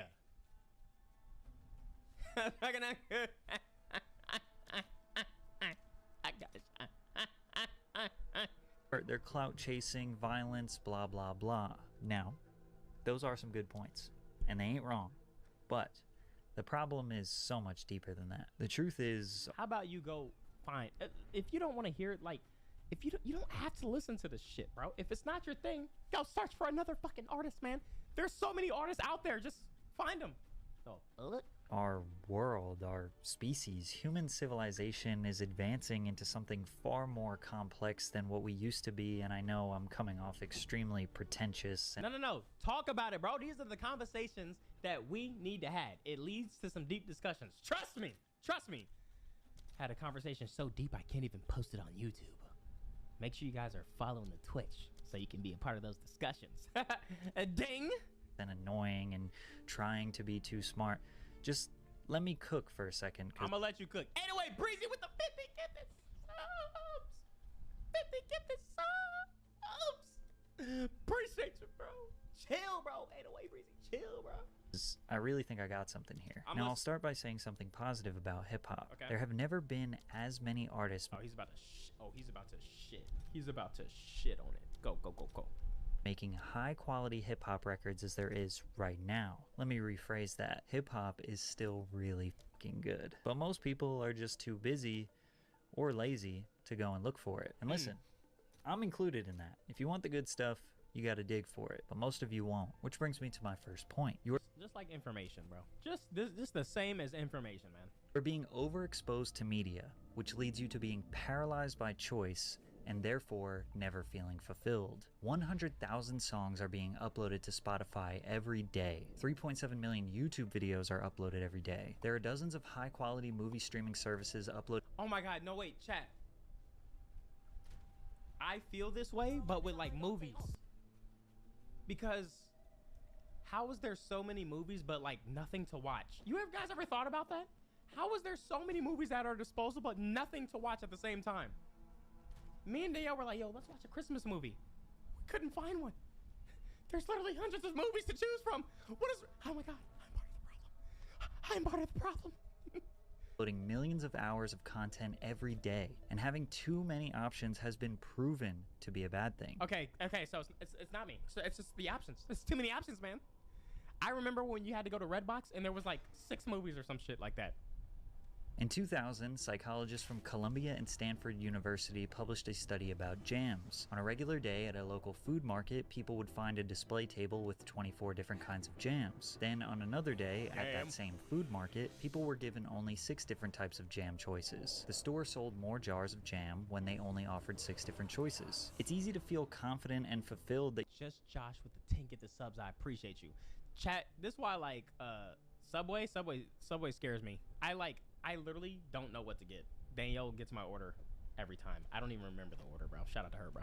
You chose the right jam. This is kind of over dramatic, dude. It's not, bro. We just talked about it, bro. Don't tell me you opened up Netflix and you just immediately clicked on the first thing they showed you. There's no way you done that. You're just a psychopath if you've actually done that. You open up something, you open up YouTube, you scroll, and you try to find the perfect video to watch before you eat. It takes a minute, bro. There's like 50 videos you scroll through before you click the one. Like, why didn't you just click one of those? That still counts, bro. That still counts. It's just too many options. If it was that simple, as soon as you open up YouTube, you should just click the first thing that you see. But instead, we scroll looking for that perfect thing, bro. We are all a victim to it, man. We're all a victim to it. And when there's only 6 jars, but when there's 24, you start to feel overwhelmed. You start to wonder why there are so many in the first You could play games on Netflix. I heard about that, but I haven't even like seen it or tried it. place, and you realize it's just less stressful to not choose any. You shouldn't feel bad that you can't choose what is the best music or content to consume out of the millions of options. It's much easier to just listen to an album or song that you already know is good, one you've been listening to for years, rather than to dive into the haystack trying to find the needle that could be your new favorite song. Wait, because someone just literally said this in chat. You can even want to watch something in the moment, but then change your mind. Like, you want to watch something, then you go to like look it up, and then you see like 8 other movies as you're searching for the movie that you wanted to watch, and then you're like, dang, hold on, I don't even know if I really want to watch this anymore. I think that's why TikTok is like kind of fed that for people, where you open it and you can just nope. Holy shit, man. Holy shit. No, oh my god, this whole stream has just got me thinking, bro. I need to change my ways, man. And that's what most people are doing. In 2021, 70% of the USA market was listening. I think what I'm gonna do, chat, when Demir gets older, I'm about to be like, okay, you can watch a movie tonight, but you have 5 options. You have 5 options on what movies you want to watch. Like you have 5 options. This, that, da, da, da, da, da, da. I don't know. I feel like I just gotta do things to make him like to where he doesn't like become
nature's fury.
Shipment sent.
Society. I don't know, bro. I gotta make sure he's good, man. Cause I know that this shit is crazy, bro. I know how it is to just be sitting there with the remote, just like.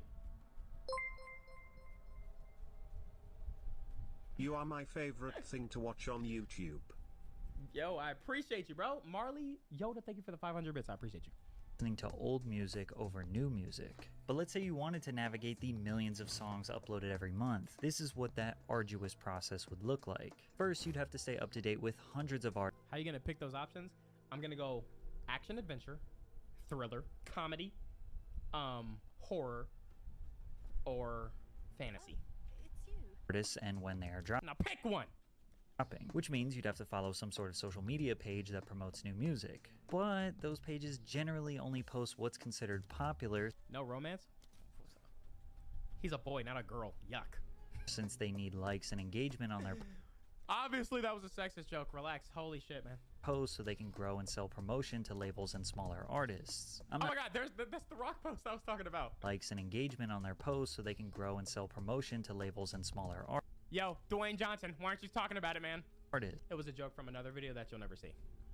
I'm not hating, life is expensive and I understand people gotta make money. I mean, this exact problem has destroyed countless music YouTubers. There used to be dozens of channels harvesting a community of music fans. Now there are only a few left because if you use 3 seconds of a song in a video, you get copyright claimed and they take your money. Facts! Now I'm a gamer. Well, that's why I'm a gamer, man. Holy shit. Chat, every video I do on it, like, look, chat. He's never been more correct. This channel's dead. It's dead in the dirt. Isaiah the Player. Oh my God, Tommy Craze. Does he still post? Does Tommy Craze still post?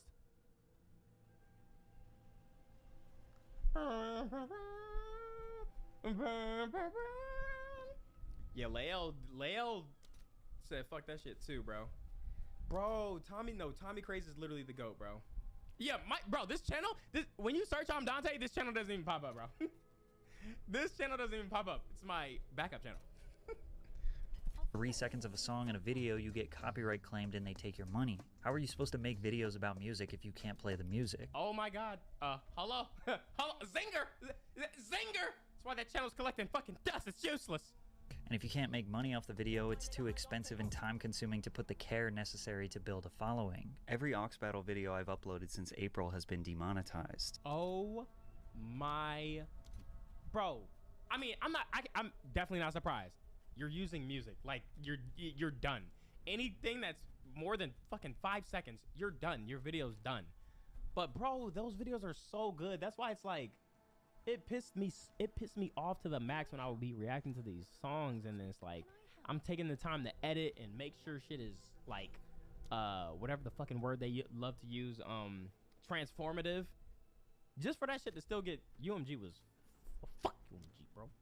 Which I'm not gonna lie, has kind of destroyed the series, which is why it's important for me to thank today's sponsor, Aura, for helping support the channel. Are you tired of receiving those spam calls from unknown numbers? See, this is the only that's the only way I would even continue to post the same way I used to post on my main channel. I would need a fucking sponsor for every single video. But chat, that's why I did the promo of the day. Our song of the day, man. That was my promo. Every day. Easy bag. I know I am. Easy recoup. But then it got annoying because people's music were becoming more ass, bro. Because everybody was a rapper and everybody sounded like dog shit. And it was looking bad on my channel. It was looking bad on my channel because I wouldn't know what song I would be putting in the video. So after this would be the edit, chat. All right, y'all. But before we get into that, we're going to go ahead and get into today's paid promoted song. Let me get that. And then literally, I would sit there, wait a second, and be like, what'd y'all think of that? I thought it was cool. Had no idea what I was listening to. Whole time the fucking song is the money coming in and the money so hard and the bitches on me and the club is so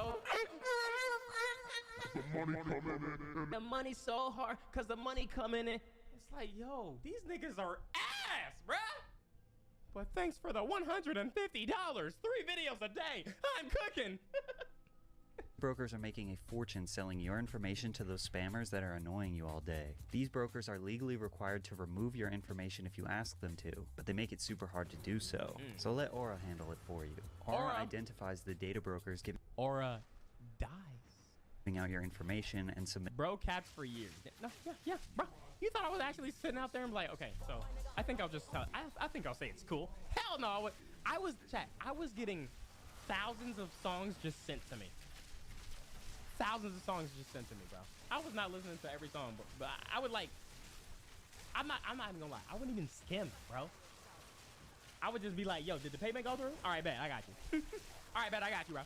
its opt-out requests on your behalf. You can try Aura free for 2 weeks using my link, aura.com/PatrickCC. Chat was an easy money glitch. And also, I had a system where it was like, if it was like a big video, like I knew a video was gonna be big, you know, charge him a little extra. So let me charge him more, bro. You know, that's how you gotta do it, bro. But if it was just like a little, you know, little drop, whatever, bro, boom, basic fee. But if I knew it was gonna be a banger, bitch, what? I'm taxing that ass, bro. I'm taxing that ass, bro.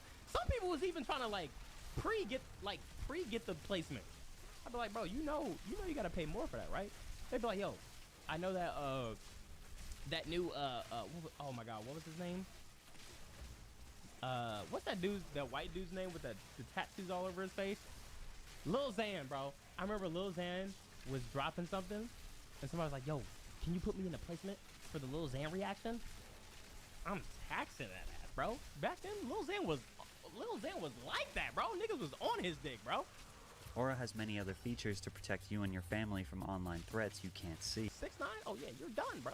6ix9ine? Oh, you want a 6ix9ine placement, bro? Yeah, you're done, bro. Oh, X dropped a single? Oh yeah.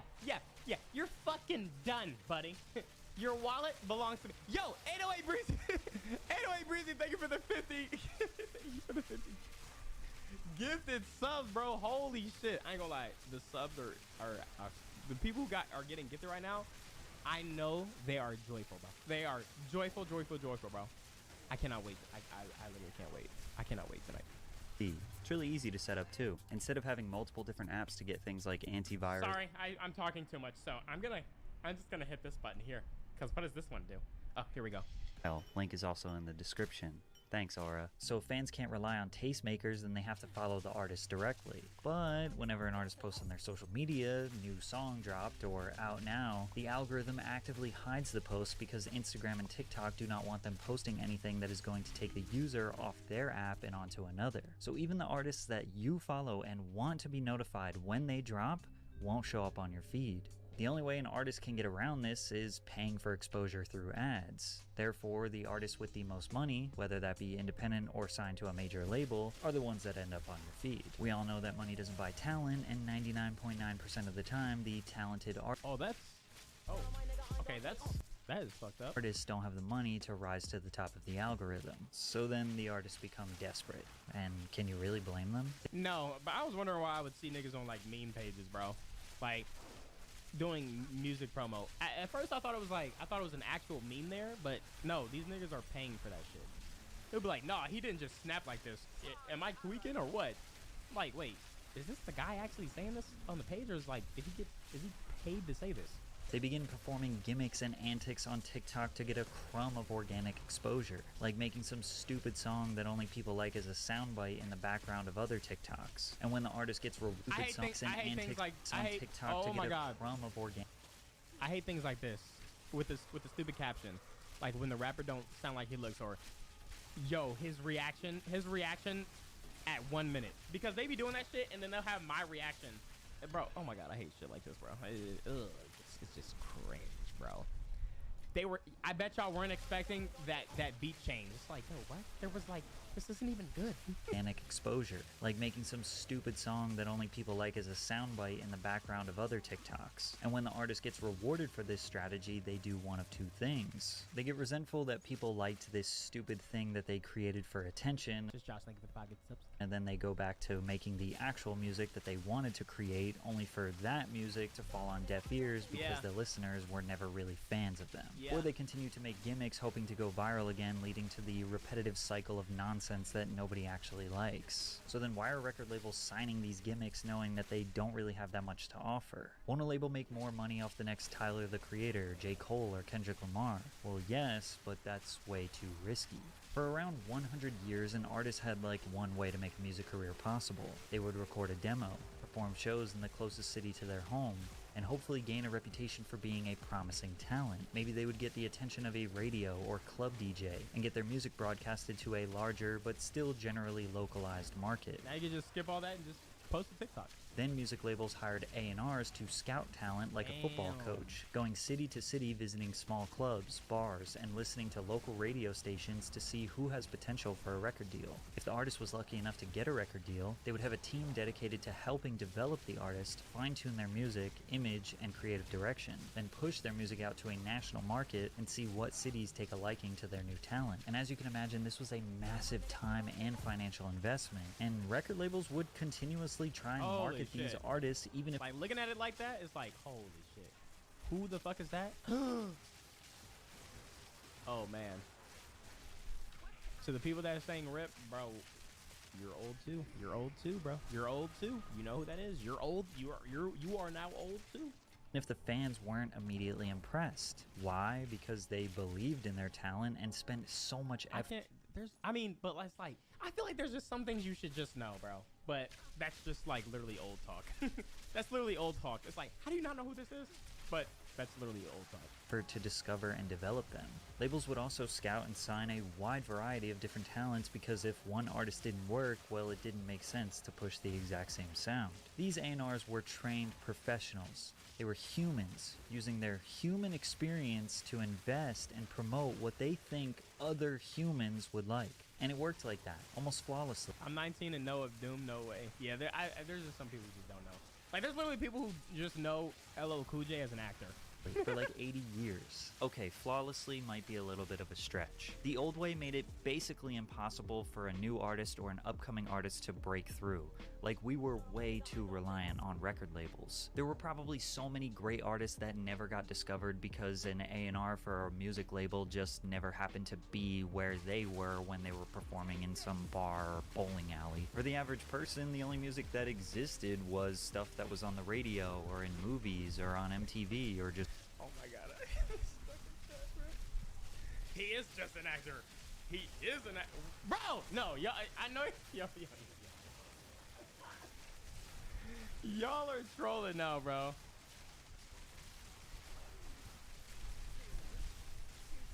Y'all are trolling, bro. I know y'all heard of this, even if you don't remember hearing it. I know you heard of it without, like, knowing you heard of it. Come on, man. And with the local DVC news, LL Cool J with a triumphant comeback. Or I solo. But tonight, don't call it a comeback. I've been here for years. I'm rocking my pants, putting suckers in fear, making the tears rain down like a monsoon. Listen to the bass go boom, explosion. Overpowering over the competition. I'm towering, wrecking shop. When I drop these lyrics that'll make you call the cops. Don't you dare stare. You better move. Don't ever compare me to the rest. Bro, y'all get it though. Y'all get it. I thought this was Eazy-E. Just what their friends liked. But that's also what made the music so iconic, is because like everybody knew. No, that was not back in my day. That was not no back in my day. But that's also what made the music so iconic. Enjoy that copyright. By LL Cool J. Fuck, you're right. Yeah, this got copyrighted. Is because like everybody knew the same stuff. Then the internet came, which was great for a little bit, until it wasn't. The internet created the head sprung, not this heapity hoppity noise. The opportunity for any artist to get their music out to the world. So individually, for artists, it was so much better, but it destroyed music community. Individually, for artists, it was so much better. Why does she grip the phone like that?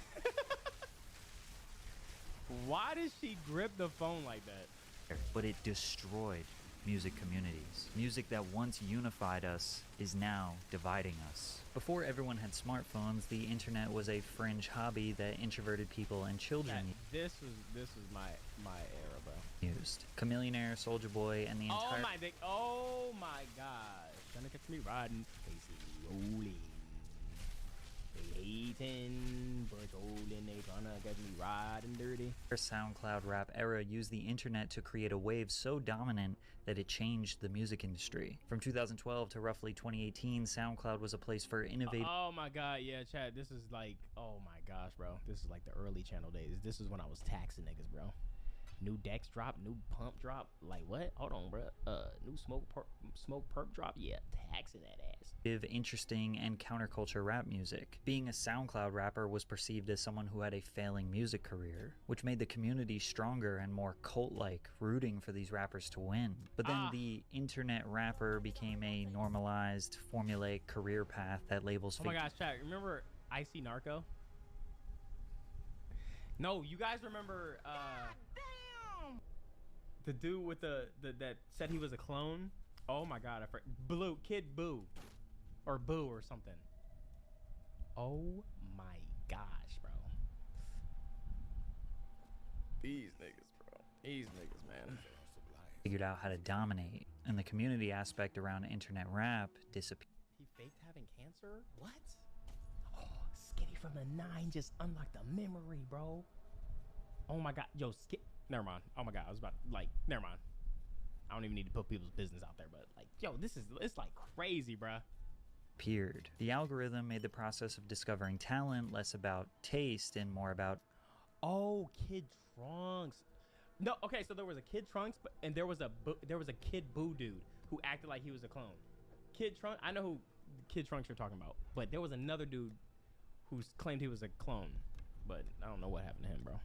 Objective data. A&Rs are now just data analysts who look for boosts in streaming data. Record labels don't care how the music sounds, they just care if people are listening. But easy. As we explained before, Chat, I can't tell you like how many labels during this big blowout of all these SoundCloud artists, how many labels were coming to me and begging me to react to some of these people who like were dog shit. Like I'm talking about I'm not even talking about like the main ones that was blowing up. They just had new niggas, like side niggas that they were trying to get up there too.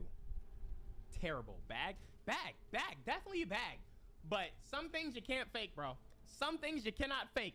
It's just, you can't do it. Like they give me the video and they'd be like, you think you could do this for, and I'd be like, see, with paid promo, like 30 seconds, I just play it for 30 seconds. I don't even got to react to it. But you want a whole reaction dedicated video? I couldn't do it, bro. I couldn't do it. People are not necessarily listening to music for the same reasons that they used to. And sometimes the algorithm or streaming data is just wrong. It just doesn't mean that the song is good or that the artist is objectively talented. It could be random. It could mean nothing. Think about the YouTube algorithm. You watch one video about dogs. All of a sudden you see another one recommended to you. You click that. Now 3 are recommended. You go down one YouTube wormhole and your whole feed is transformed into only dog content. Music algorithms operate similarly. Let's say you listen to a couple Pop Smoke songs on Spotify. You start getting recommended similar artists who are using the same style beats and sounds. Bro, I love that for music. Oh my gosh, I love that shit. Before you know it, your Discover Weekly is flooded with every Brooklyn drill and UK drill rapper in existence. You were in a drill mood for a couple of days and now Spotify made— That's how I've found out about a lot of these random ass songs that I used to listen to a song, I would look it up, and then other songs just like that would pop up, and now I have all these weird ass songs from different eras. I'm just like, oh my god, this shit's a vibe, bro. Your entire listening experience. Then the upcoming artists are incentivized to copy someone else's sound because the only way they'll make it into the algorithm is if they can be categorized alongside. Wow. Bro, I get it and it makes sense strategically, but it's like, why would you want to be known like somebody else? Like, you should be your own person. Another bigger artist. So you have to manually trick the algorithm and listen to a bunch of different stuff on purpose to get recommended a decent variety, or not rely on the algorithm at all. But it's hard not to rely on them when they're extremely convenient. And this is a little bit of a tangent, but it's crazy. The other night I was driving and I was going to pick up some food for dinner, and there's a car coming at me and their headlights just totally blinded me. I didn't say anything, I didn't make a noise, I didn't text anyone, I didn't call anyone, but I did think to myself, like, dang, their lights are so bright. And I started thinking about, okay, is this legal, or can they get in trouble? Or I hate that shit too. Why are they so bright? Just all these questions about these bright headlights. I pick up the food. Hold on, let him cook, y'all. It's not an ad. He did the ad already. This is serious. This is real chat. Listen. I get home, I pop on YouTube. If this is an ad, I'll be pissed because I'm invested. I'm literally invested. Hold on, listen. and what do I see? A video titled Blinding Headlights. Okay, cap. Cap. There's no way. Has this happened to y'all though? I vocally said something. No, oh my God, no, I just thought of something. I just had the thought of something and it popped up. I've literally just had the thought of something and it popped up. They so bright? Just all these questions about these bright headlights. Wait, did he Google them though? Lights. I pick up the food, I get home, I pop on YouTube, and what do I see? A video titled Blinding Headlights Are a Growing Problem on US Roads. And no, this was not a new video. It's 6 months old. And no, I don't watch content about cars or about headlights or social problems. And yeah, I watched the video. Wait, so maybe it's like, what if, oh my gosh, chat, this is what I would do if I worked at a music company or a record label. I would think really hard every night about the next big artist. I'm like, oh man, if only I could listen to an artist. If only there was an artist out there that nobody really knows that has a chance to really blow up and can make the company a lot of money. If that could just happen. Good night. But I don't really care. Like I really don't even care. But if it just popped up, I would stay on the internet and I would search and give the internet so many views and so many views on the internet for the internet. It's my algorithm. Yes. I would just talk my way into success, man. And I'm honestly glad it was recommended to me because I really wanted to know. Like, aside from this being kind of scary and creepy, like how is the algorithm inside my head, it's incredibly convenient. The convenience of being recommended content, or in this case, music, without even having to search for it, is crazy. Is slowly destroying our autonomy. You have to The kids call that manifestation. actively go out of your way and make small choices, such as like what music you want to listen to defeat the algorithm, which is why editorial playlists that are created by humans should be a saving grace. Keyword, should be. A human analyzes the streaming data, then listens to confirm if it's a good song or a unique song, then adds it to a playlist for people to listen to and enjoy. But unfortunately, people can pay to be added to those playlists now. Yeah, exactly, bro. Krista, like people literally are paying to be on these playlists now. Spotify playlists are corrupt. Shocker. They're doing the exact same thing they've been doing to radio forever. Payola. Whoever pays the most money to the tastemakers, aka the radio DJs and playlist curators, makes it to the top.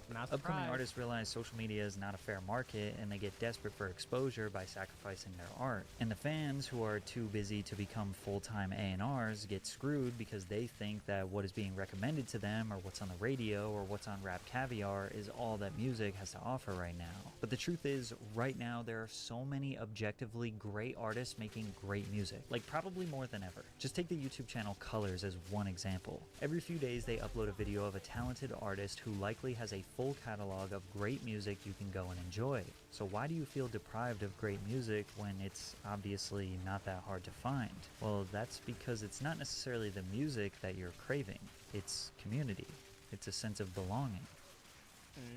It's the sense of fucking wagoning. That's what it is. Yeah, I paid Dante to read the...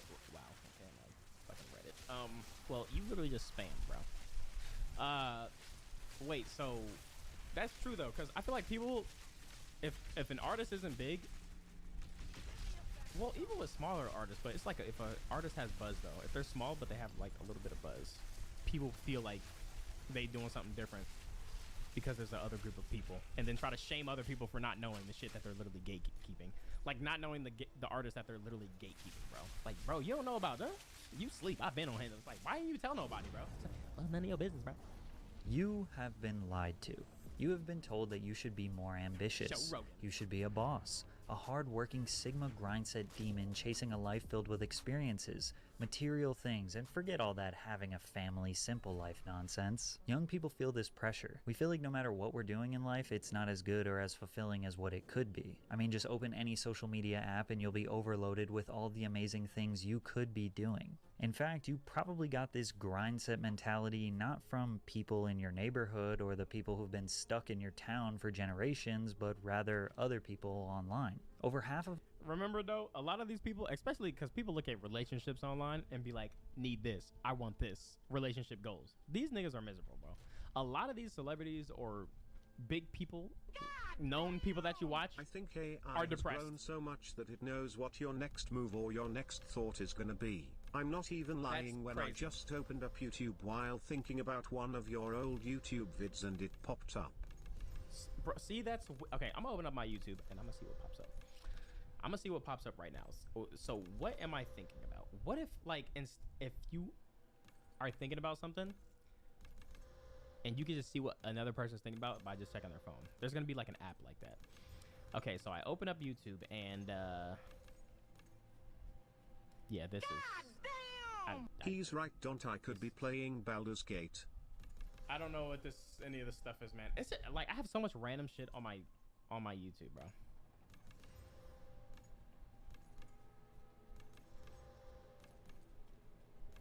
See, now I'm in a wormhole just looking, bro. Now I'm in a wormhole just looking at shit, bro. Of Americans spend more than 50% of their time online, and although we are more connected than ever digitally, we still feel alone. 34% of Americans expect to spend more time by themselves, with 37% saying they don't interact with anyone at least once a week. That's how I'd be one to just chill, bro. Now, most of us are... Does this count as... I mean, this is interacting with people, but, like, this doesn't count as, like, interacting with people, though. Like, does it?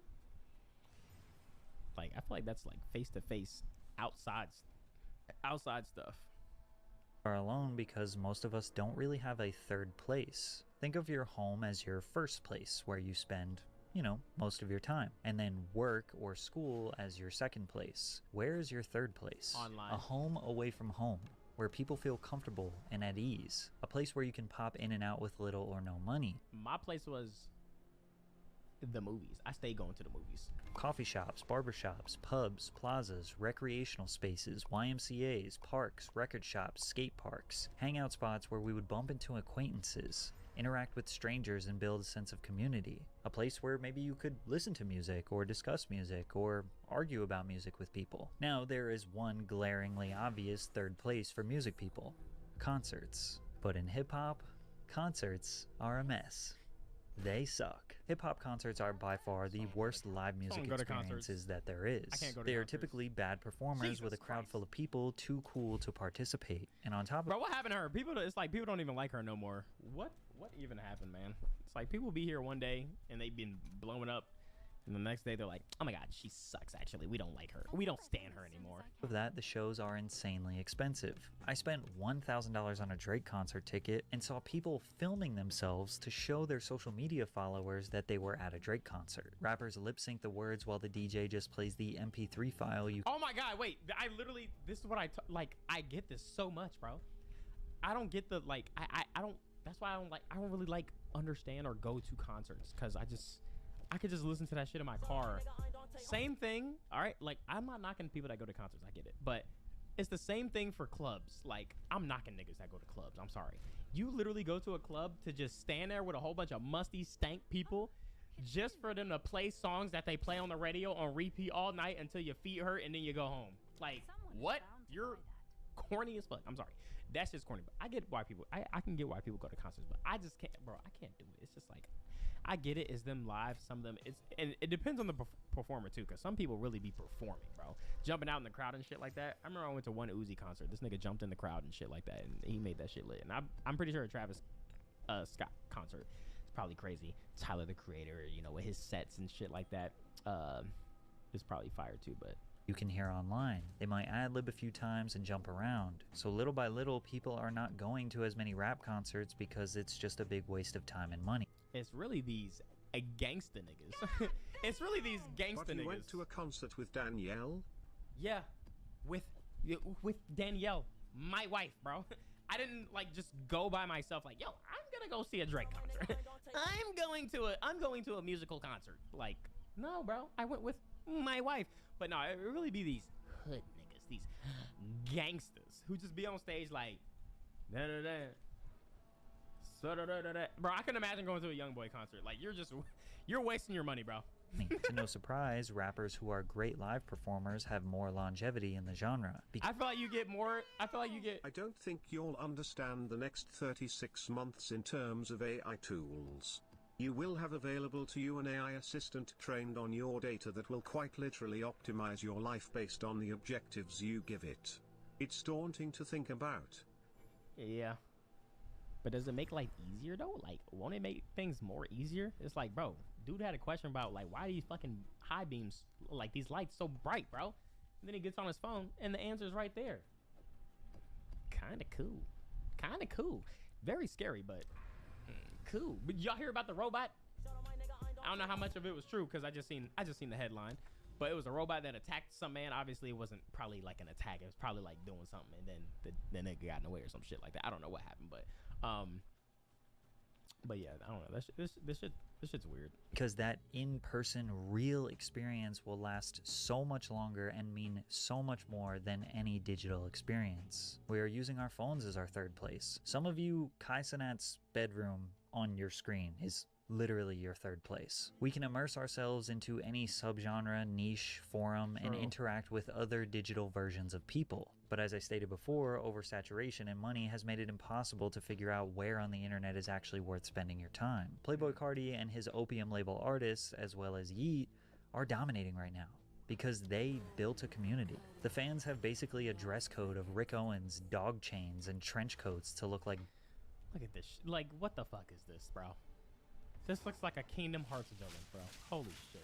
Dark Souls characters. Yeet has invented his own language that the fans have written a dictionary for. They even have their own handshake. And yeah, sure, you might think it's cringe, but it's actually kind of beautiful. These fans feel like they belong to something. And they do. But it's so much harder to create this sense of community. So, it's like, do they get bullied or no? Or do they get bullied or are they the ones doing the bullying? On the internet than it used to be, which is another huge reason why hip-hop is dwindling, whereas genres like country, who are underrepresented on social media. I can't imagine somebody dressing like that and then like they're in school and this one's like, you're Opium too? Fuck yeah. Media. Slat. Pull out a slat. He be saying it in it. Holy shit, man. Have a very uniform aesthetic combined with amazing live shows are thriving.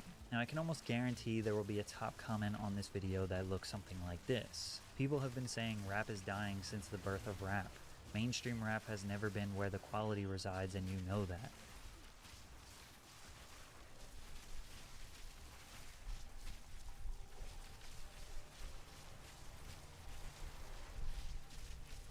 You were wrong.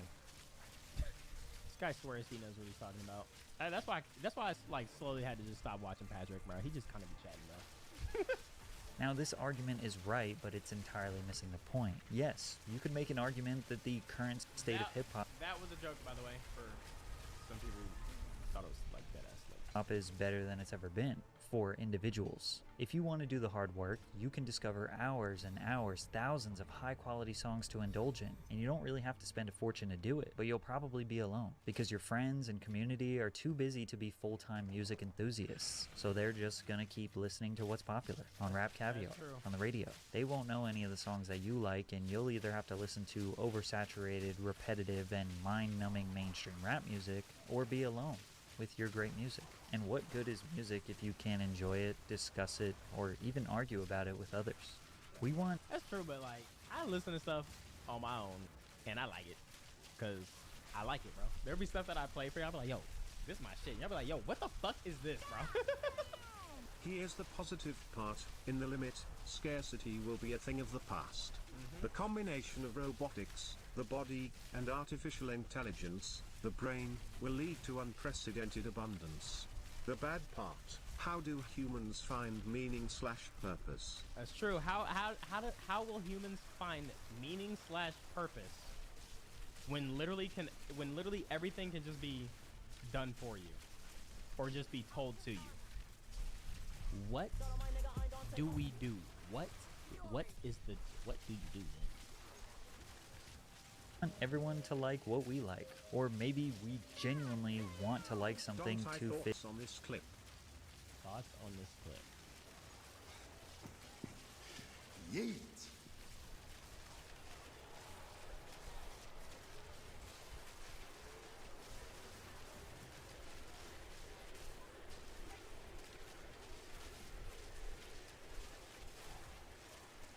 No yeet.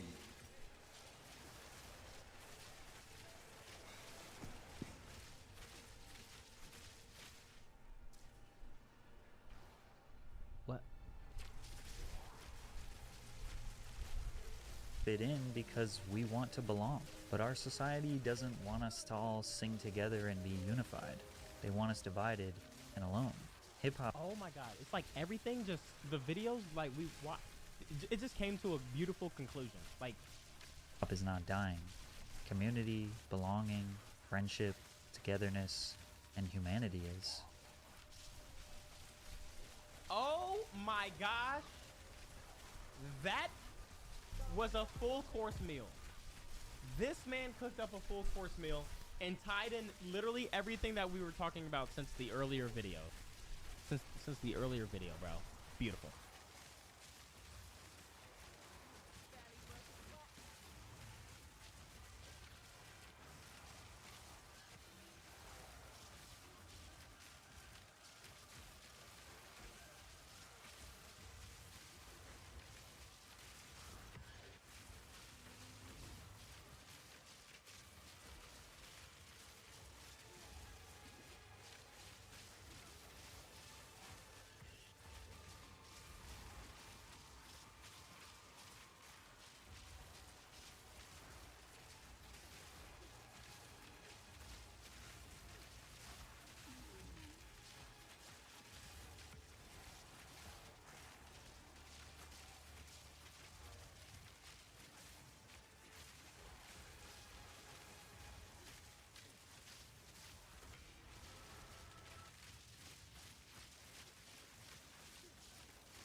whiskey.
What happens after rappers fall off?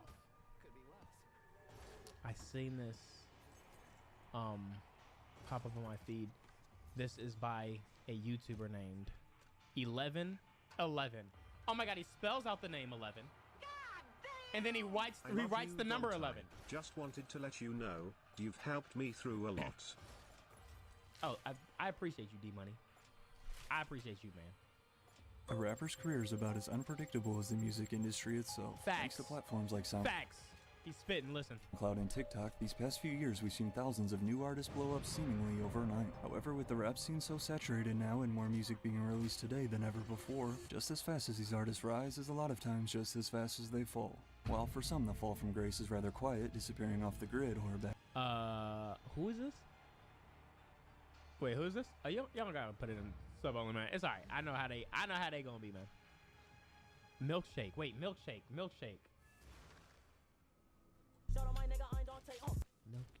Back to the farm. As we're about to see for others, though, it's often quite difficult to accept this inevitable fate, leading to them doing whatever they can to pay. Oh, my milkshake brings on the voice of the... Wait, I thought that was a white girl that sang that song. That was her? Some that fall from... She don't even got boobies. Grace is rather quiet, disappearing off the grid or back to the farm. As we're about to see for others, though, it's often quite difficult to accept this inevitable fate, leading to them doing whatever they can to pay their bills. I just want to ask a question. Are you Young Jack? Can you turn around? I mean, I think y'all put that boy together, yeah. Oh, so you must have fell off or something like. Whoa!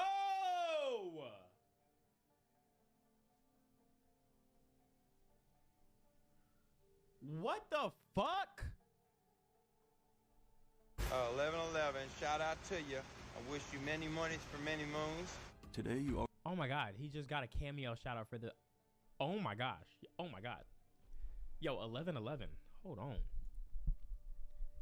That's crazy.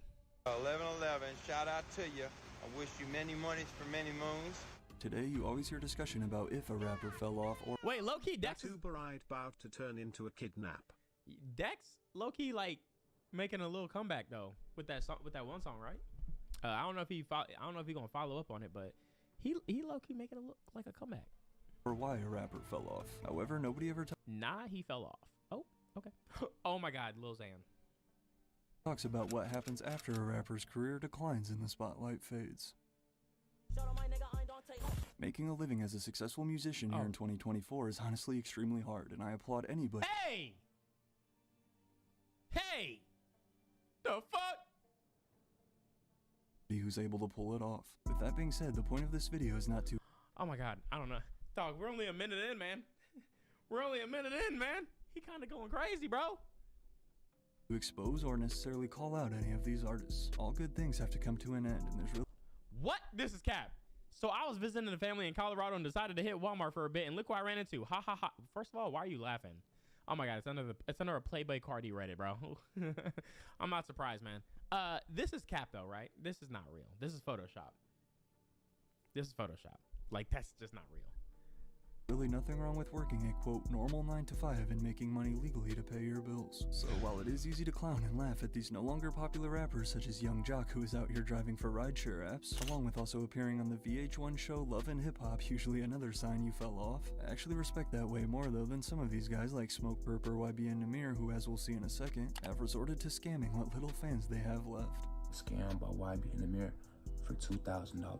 He basically agreed like he was gonna pay me my money back. I was gonna be the first one to get my money back once he gets paid or once he gets money in. He was waiting for that, never got no response, so pretty much that's the dud, like, charge it to the game. The lavish lifestyle of a famous rapper appears to be filled with million-dollar record contracts, mansions, chains, watches, girls, and designer clothes. However, the truth is nothing lasts forever. But before we take a look at the true life of a former artist and the constant struggle to maintain that rich rapper image despite up to their knees in pack taxes like Lil Pump, first I gotta tell you about this fun game I've been playing. Winter is the best time to cozy up at home with— No way you put an ad on a video about niggas falling off, man. This is crazy, bro. This is insane. the mobile game you can really immerse yourself in. And have you know? Raid Shadow Legends. They must have threw you a motherfucking bag, bro. Seeing is the fact that rappers have the biggest egos and most simply couldn't— Facts, bro. Holy shit. Let people see them out working a 9 to 5, this raises the question, what do rappers do after they fall off? Well, in order to answer that, it's important for us to first define beat off on an airplane? What it actually means to, quote, fall off, because there's definitely levels to it. According to the— I still remember when this shit dropped too, bruh. Urban Dictionary, to fall off in rap music means to fall off the radar either due to not releasing any material, releasing crap, or selling out. Today, a lot of fans will tell you that guys like DaBaby, Chance the Rapper, or Roddy Ricch fell off. However, while yes, I would agree they've decreased in popularity as evident through their recent album sales, they're still raking in millions of dollars each year from the massive hits in their catalog and from still playing shows around the world. I always had this feeling that it's a difference between like falling off and then like choosing to chill, like, or choosing to just like chill until you start releasing shit again. I feel like if you are someone who was big once and then you constantly releasing stuff and nobody's watching it, but you still be putting the shit out and I feel like that's what falling off is. But I feel like if you just chilling and you not posting shit, then you're not dropping nothing. It's like, how are you really falling off when you're not putting anything out? You're probably just cooking, you know? Yeah, it's like saying Usher fell off, bro. Like, bro, you still performing these are my confessions. That nigga fell. Like, what? Are you kidding me? First of all, this nigga's still doing crazy ass shows. By the way, Jay-Z fell off. Like, what? That's not how this shit works. I don't think, man. DaBaby responds to people saying he fell off. I don't think you should be. I don't think you should even really be responding to people either if they say that shit, bro. Like, who cares? Hey, yo, what happened to your leg? I was at the top, and I fell off. With currently over 26 million monthly listeners, DaBaby is definitely not stressing. With a certified diamond record, I can guarantee you that Roddy Ricch will not be driving for Uber anytime soon. What, man, so when we talk about feed the streets, this dude got a full diamond fork, knife, and napkin in the fork. The same also goes for an artist like B.O.B., who besides his flat earth theory, no one has honestly heard about in a decade. But yet with smash hits like Airplanes, Headband, Nothing on You, Strange Clouds, and Magic, I can assure you he's doing just fine financially. Soulja Boy, despite his music career in the dumps, is still raking it in from his iconic hits. So that number, I ain't gonna lie, Soulja Boy just be doing everything right now. He be streaming, he just be doing everything. It was like a subscription, like, you know what I'm saying? Like you could text it or call it. Nah, you know who does everything, bro? Fucking Snoop Dogg. Oh my gosh. And this man be on wrestling. He be on like the Sports Center. He be on like everything. Since I probably making like $100,000 a month off of that, just people calling that number. Even these rappers with only one hit to their name, such as Sheck West or CJ, who have both already covered, they could literally be set for life off Mo Bamba and Whoopty if they've managed their money well. Those were two massively successful mainstream hits. So while it's not like you'll catch DaBaby out serving chicken at your local fast food spot, you may however spot a much smaller artist such as Icy Twat who is called out for working at Bojangles. Again though, there's Who? Icy Twat? I ain't gonna lie, dog. You gotta change your damn name, man. There's nothing wrong with grinding and getting paid, especially when you consider just how little artists actually make from streaming revenue. To give you a better idea, Spotify pays an average. Oh, yuck! I couldn't be a rapper, bro. Like, I got so much respect for rappers that actually like be trying, but it's like seeing these numbers. I mean, I still don't understand this. It's kind of annoying. But I see why niggas be spamming people to listen to their music. They basically begging, bro. They be the niggas that be on the side of the highway, man, made the best beat for them. That be on the side of the highway like this, like yo, like come on, bro. It's like yo, play my shit. It's like yo, calm down, bro. Average of only 0.0. I ain't gonna lie, you might have to go to a different, like, you might have to switch it up, bro. 0.03 to $0.005 per stream, which while that makes it one of the highest paying streaming platforms, that still isn't even. That's the highest streaming. Wait, I'm sorry. That's the. Shout out Spotify though. Spotify goated. I just love how Spotify works. I love the site, but damn, bro. And a penny. For example, here's Pro Era member Desi Hines' 2023 Spotify stats. After working closely with Joey Badass in the past, Desi has kinda disappeared these past few years. With a total of 550,000 streams in 2023, if we do the math real quick, that's only about $2,000. Yeah, there's still Apple Music and the other streaming sites too, but I think you get the point. Where artists bring in the biggest percentage of their income is through ticket sales and merchandise. Yeah. At the same time, if you're a rapper who fell off like Smoke Perp, nobody will want to come to your shows or buy your merch. So you know what you do? You go on Instagram and be like, yo, doing promos all weekend. You know how many times I see that on my story chat? I see that shit so many times on my damn story from niggas that I forgot I even follow, bro. From niggas I forgot I even follow. They be like, yo, I'm doing features all weekend, bro. I be like, what? Who is this?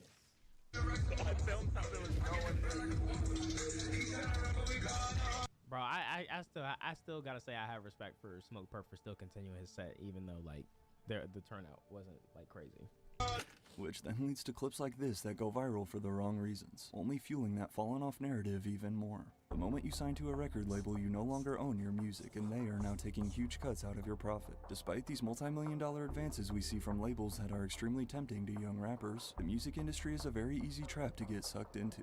This shit's so scary, but so fascinating at the same time. Here's what motherfuckers don't understand about labels. You're taking their money. You're not gonna make a cent until everything you do pays them back that $10 million. Where the fuck is Mario Judah? When a rapper signs a record contract, they are given a budget in the form of an advance payment. This advance can be millions of dollars. However, it is not free money, but rather a loan that the label expects to recoup in revenue brought in from the artist, with the intent to pay for everything an artist needs to create their album, including general living expenses, studio time, music videos, etc. In many cases, though, these young rappers don't budget it. Oh my god. Skinny from the 9. Oh my god. Yo, chat. Skinny from, well, I can't say, never mind, but yo, I recently seen Skinny from the 9 in a clip on Neon Stream. And there was a clip of Neon Stream and Skinny from the 9 was in there and they were partying together. Bro, I was just like, I seen the clip, I was like, yo, hold up. I remember this nigga, man. Damn, he ain't so skinny anymore, though.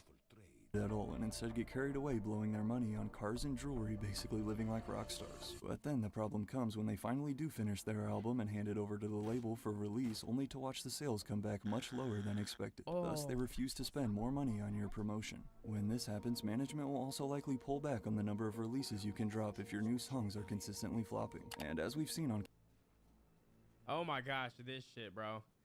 Y'all be acting like I'm dead just because I ain't dropped. It's a lot behind the scenes going on that y'all don't know. And I can't speak about it right now. Go tell them bitch ass niggas at Alamo Records. Fuck you and free perp. Oh, we got insider edition Krishna here. What's going on? I got opinions on this shit, bro. Oh my god. I bet you do. What talk to me, man? Bro, niggas, if you are an independent artist, bro, and a manager or an A&R or whoever that represents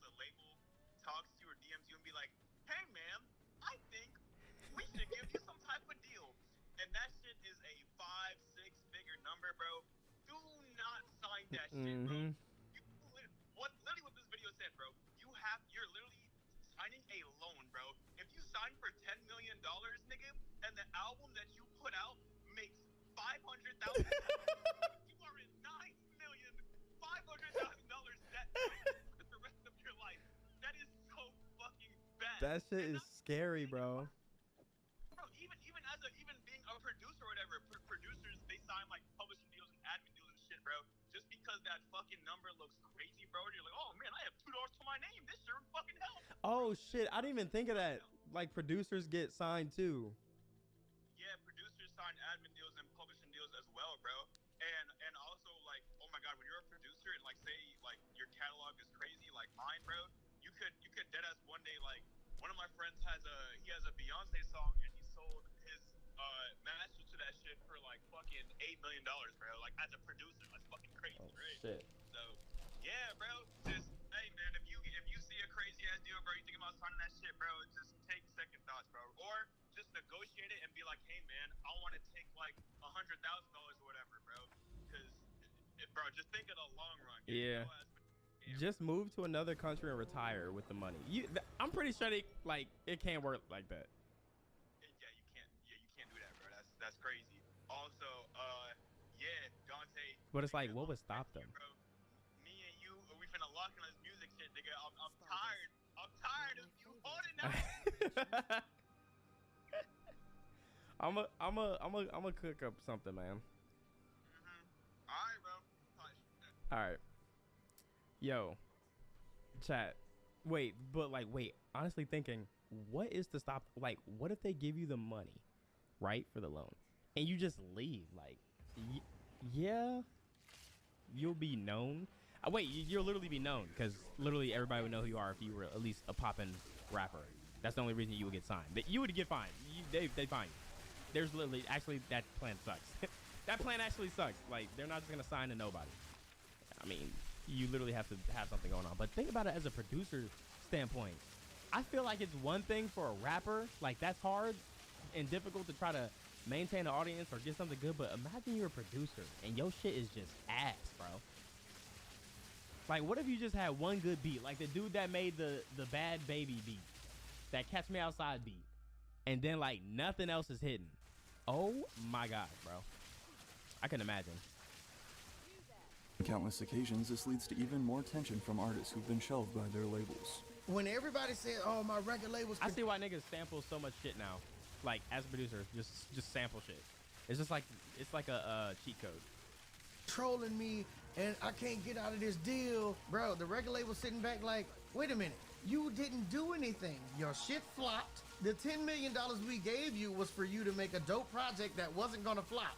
You already broke your contract, so now you think we're gonna let you go away and just get out of this deal? Eagles getting cooked? Wait, who they playing? Who are the Eagles playing?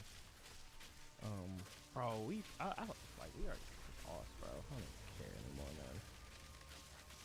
I don't even care, bro. While still owing us money? No. Eventually, though, labels will decide they no longer want to work with an artist and then drop them. And while artists still have some money coming in from their past catalog, usually at this point it's nowhere near enough to fund that lavish lifestyle they'd been living. You'll often hear rappers claim that it was their decision to go independent, which while that could be part of it, at the same time, these major labels hold the power and influence in the industry, and if we're being honest, if they really wanted you, they would have dropped a bigger bag. That's true. One thing y'all gotta know is now, your boy is independent, bruh. I'm fully independent, just me. You feel me? I ain't get dropped by my label, no crazy shit, nothing like that. Basically, me and my label, we just weren't seeing like... Producers gets the worst end of the stick. Some don't even get their cut or their credit until years later. Yeah, no, I heard about some cases about that type of stuff.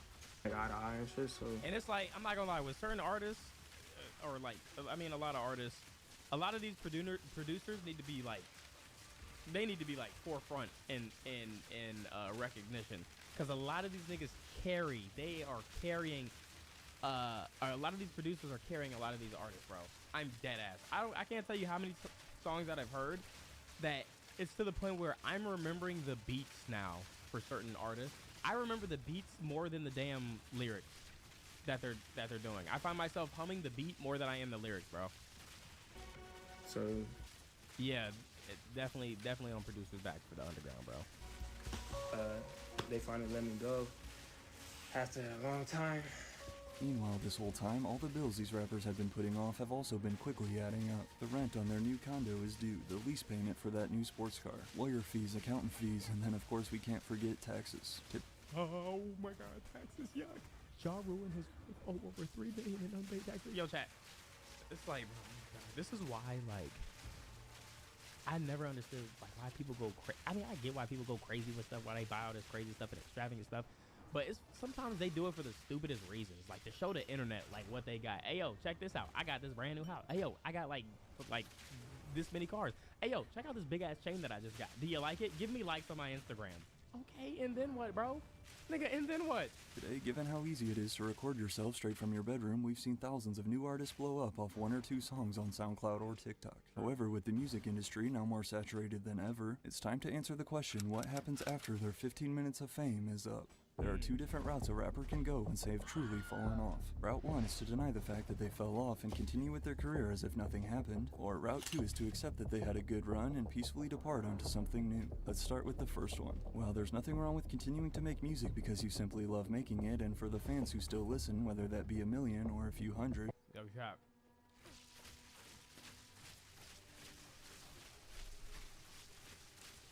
Fuck, where do we see this dude? Dayo.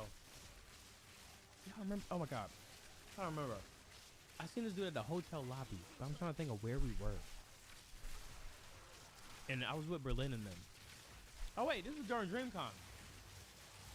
Yeah, I think this was during DreamCon because we went to the club. We went to a club, and we all had a section, and he was there, and he was just chilling. And then they played I Spy. They played I Spy. And everybody like looked at him and pointed, and then it was over. Then they went to the next thing, and I just wonder how that feels, bro. It was like in that moment I actually like felt bad, bro. It was like that moment I was just like, fuck, bro, like that really that's his like legacy, like that can't be it, bro. So I'm rooting for him, bro, just because that moment had me fucked up. That moment had me fucked up because it's like the thing is, I would never try to pursue that type of vibe or environment or like be delusional. But it's like to see him still actively going to the club and shit like that. He had the shades on, he had the fit on and everything. And they played I Spy. He was lit, rapping it. And then it was over. And the niggas moved on. It was just like he was just kind of sitting there then afterwards. And it's just like, fuck, bro. Like, sometimes you just gotta like, you know, wake up, bro. And just look at the read the room, man. I hope he come back and figure something out though, cause that shit hurt, bro. However, there are a few clear signs that a rapper's career has rapidly declined. Pay all this money to just come here and stand like this. Y'all look weird as shit. Turn the up. You are not too cool to jump. Turn the up. Along with, I mean, it's not bad to hype up a crowd, right? I mean, it's not a bad thing to hype up a crowd, right? Let's be fair. He's cooking. You don't pay all that money just to stand there and jump. Maybe they didn't pay the money for you though. Think about that, Sky. I don't think that was your concert, was it? It was an event where you were just featured there. Significantly low album sales and streams will also come a significant decrease in the size of crowds at their shows. One of the best ways to judge an artist's true popularity is through physical ticket sales, because an artist like Smoke Perp can have 4 million followers on Instagram, but how many people will really come to his show? For this reason, you'll often see struggling artists instead shift their focus to overseas fans and try and rake in some money there while they still can. Rolling Loud? Okay, yeah, I thought so. And also, that's another thing, like, these fans have the delusion that just because someone has a whole bunch of followers, that translates to money that they get yearly or something like that. It is not how it works, bro. Since they typically only perform niggas don't even, bro, niggas that follow people barely even like all the shit that people post, bro. That's why numbers don't equal shit exactly. If you have this many followers, you should not expect to have that many likes. It just don't work like that. It's the same thing with subscribers, bro. Once every few years, the venues sell out, which while that's great and fans seem to enjoy the performances, you just have to remember that an artist like Icy Narco, who is posting and flexing about his sold-out dates in France, couldn't even sell half the amount of tickets here in America. Wait. So then you'll begin to see them. Wait, but who cares though? Who cares though? Wait, hold on. At that point, it's fuck America, bro. Like what? Damn, I didn't know Icy Narco was still going like that though. It's kind of crazy. Take smaller bookings such as frat parties and birthday. I ain't gonna lie.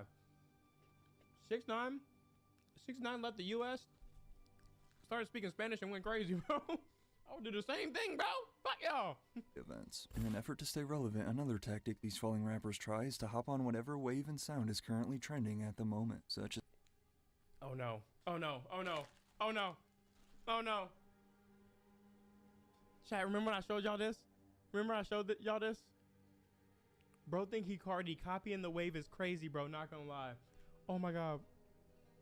Begin to see them take smaller bookings such as frat parties and birthday events. In an effort to stay relevant, another tactic these falling rappers try is to hop on whatever wave and sound is currently trending at the moment, such as Smoke Perp clearly biting you.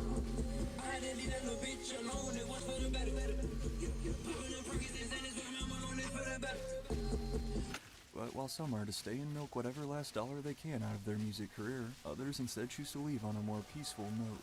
Play it. Let me see if he still got it up. Oh my gosh, bro. It's like the laugh. It was the laugh that killed me, bro. I'm not gonna lie. That laugh, it mortified me, man. He still got it posted? Damn, respect. I would have been took this shit down. Like lift up the arm and aim off the hip. Lil' brody gon' pop out the rip. If I'm being honest, you niggas some shit. And I'm really legit. I'm going hard, I never could quit. I pop you like a zit. I'm with the creatures that hang in the mist. Came up from nothing, you know what it is. I take a one and I turn it to two. I swear I'ma do what I do. He took it down.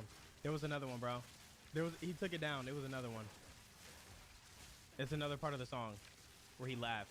You niggas be talking but not making moves. And honestly, y'all be some fools. Yeah, I got a heart but can't give it to you. I'm lost in the clouds and I'm stuck in the moon. Trying to figure it out, I don't know what to do. I bought me a 3, but I poured me a 2. I gave him some and it turned up his life. Bro, it was different, bro. It was different, I'm telling you. One of the rare cases where a former rapper becomes even more popular in the music space after rapping. Yo, this nigga had the same look for years. He had the same look all his life, man. Is Joe Budden, who yeah, no, whatever that was way better than the shit that I saw before. Following a total of 8 albums, decided to officially retire in 2018 to focus solely on his new career as a podcast host. The same goes with Trinidad James, who after blowing up with his debut hit All Gold Everything was later dropped by his label in 2014. But now, along with landing a few acting roles, Trinidad James is also a host of the Full Size Run podcast on Complex. Oh shit! I just feel that if niggas was gonna stop me from doing my thing in the game, they would have been stopped me. And if you were gonna kill me, you should have killed me 5 years ago. Once one of the hottest rappers out thanks to his smash Billboard #1, This Is Why I'm Hot, following just his second album, Mims chose to put the mic down and move into the technology field. A few years later, launching this new app called Recordgram with the goal to help artists and producers contact each other with no unnecessary middlemen. Along with opening up his own restaurant in Houston and winning the Good Morning America title for Ultimate Burger Spot, former rapper Bun B has also been teaching a hip-hop and religious course at Rice University since 2011. That's smart. This class, Religion and Hip-Hop Culture, offers an opportunity to explore the connections between religion and hip-hop in ways that open us to seeing our world differently. Ice Ice Baby rapper Vanilla Ice has been buying and flipping lakefront properties in South Florida for the past 15 years, even landing a show on HGTV called The Vanilla Ice Project, which ran for a successful 9 straight seasons. Khalees, the rapper behind the 2003 smash Milkshake, has since moved onto a farm where she's apparently found liberation with the 30-plus animals she cares for, while also still collecting checks from the countless... That's what she look like now? Black don't crack. Movies and shows her song is featured in, such as Dodgeball and Mean Girls. Although Lil Xan, best known for his SoundCloud hit Betrayed back in 2017, still puts out music every few months, it's also great to see that despite his fall in the music scene, Lil Xan has turned his life around and is now completely sober. Yeah. I've been sober now for a year and I believe 6 months. That's good. Yeah. That's dope. But while not every former rapper is smart enough to develop an app like Mims, nor do I see them having the patience to care for a farm, how do these other rappers make money? Often with criminal backgrounds and covered in face tattoos, it can be hard for rappers to land regular jobs after their music. Where's he at? Tell me, 1111. Where's he at? What's he doing? Oh God. Oh God. Oh no. Skinny from the 9. He's doing a vape giveaway.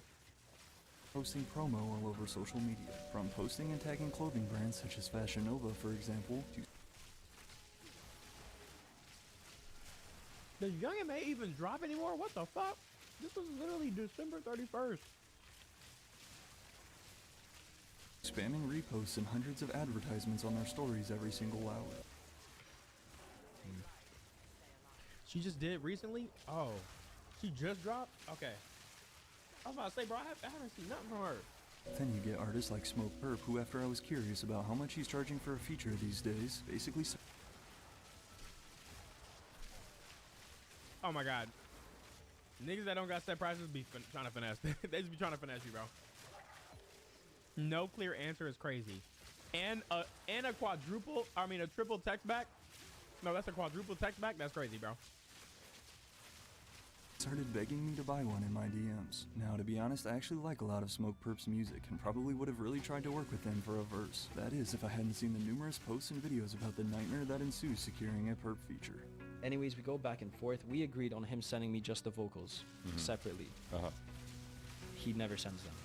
And who knows how many of these other SoundCloud rappers are out here scamming what used to be their loyal fans just for a few $100. Damn. Fans agree to pay these rappers to hop on their song and send them the money, only to be ghosted by them and never hear anything back. However, there's definitely other ways these rappers get money too. Driving for Uber Eats and DoorDash is actually pretty common, especially since these rappers don't have to show their face delivering food, along with some also becoming truck drivers such as former Houston rapper Lil Troy. Working like this allows them to avoid getting called out, such as Young Jock and Roscoe Dash have been, both of them going viral after multiple people claim to see them driving for Uber and Lyft. But it's like, and so what? Niggas still gotta work. And at the end of the day, they're still humans, bro. They're still humans. As an entrepreneur, it's important to have multiple sources of income. The Lyft is no exception to creating multiple sources of income. There's nothing wrong with driving Lyft. Working for call centers or remote jobs from home is another frequent route. It's like, I hate people who be trying to clown people for working jobs. It's like, you literally probably work a job that you can't stand. So it's like, you've never been doing nothing. You go to avoid showing their face, because while again there's nothing wrong with working at Walmart, as we saw with this post that went viral last year, allegedly showing Ugly God working there, despite Ugly God himself saying it was Photoshop. Okay, I was like, bro, come on now. It's crazy I even gotta address this stuff like this, but I gotta do this because you know how blogs be. Bro went crazy with the Photoshop, but I don't even look like this no more. Picture spread all over social media as fans got a good laugh. Many remember Jumex, bro? Oh my gosh, yes, with the green hair. Oh my gosh, I'm surprised there wasn't like a picture of him up there. It was real, he lying. How do you know I'm villain? How do you even know? Shut up, bro. You used to be typing, bro. You be typing all fucking time, all the time, bro. Shut up. Believing that his rap money had truly dried out. Similar to Bun B, some rappers try and get into the food and restaurant business, such as Blueface with his soul food spot, Blues Fish and Soul, or another SoundCloud rapper, Comethazine, who owns multiple Subway locations. Oh, shit. Okay, Comethazine. I'm Ugly God. Cardi dropping at 9:30? Cap. Have you smoked that? I still got ice and shit, but like, I got a couple businesses already. That's dope. Yeah. Dang, you got 2 Subways already? That's very impressive. And you're 20. Didn't fire nobody. Just still working itself, you feel me?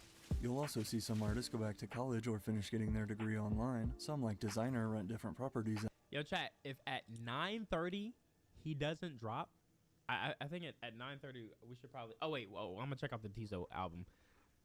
If at 9:30 in the middle of the Tizo album reaction, he doesn't drop, I'm ending stream.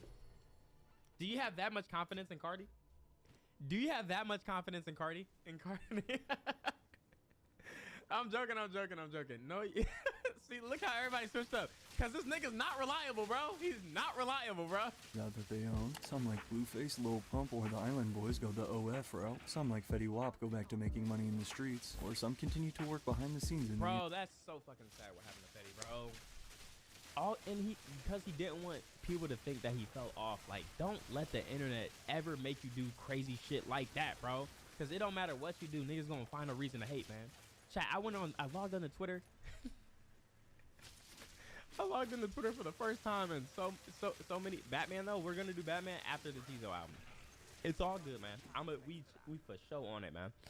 Industry, ghostwriting, or producing. Then you'll get a rare case like T Grizzly, who after beginning to stream on T Grizzly went crazy, bro. Twitch now claims to make over 200K a month just playing GTA. So what I did was I created a server, a Grand Theft Auto server. I get paid from the server because you got to pay to get in. I stream it on Twitch, right? I get paid from Twitch. I take the Twitch videos that I already streamed, put it on YouTube, get paid from YouTube. It turns to down there $50 a week. What?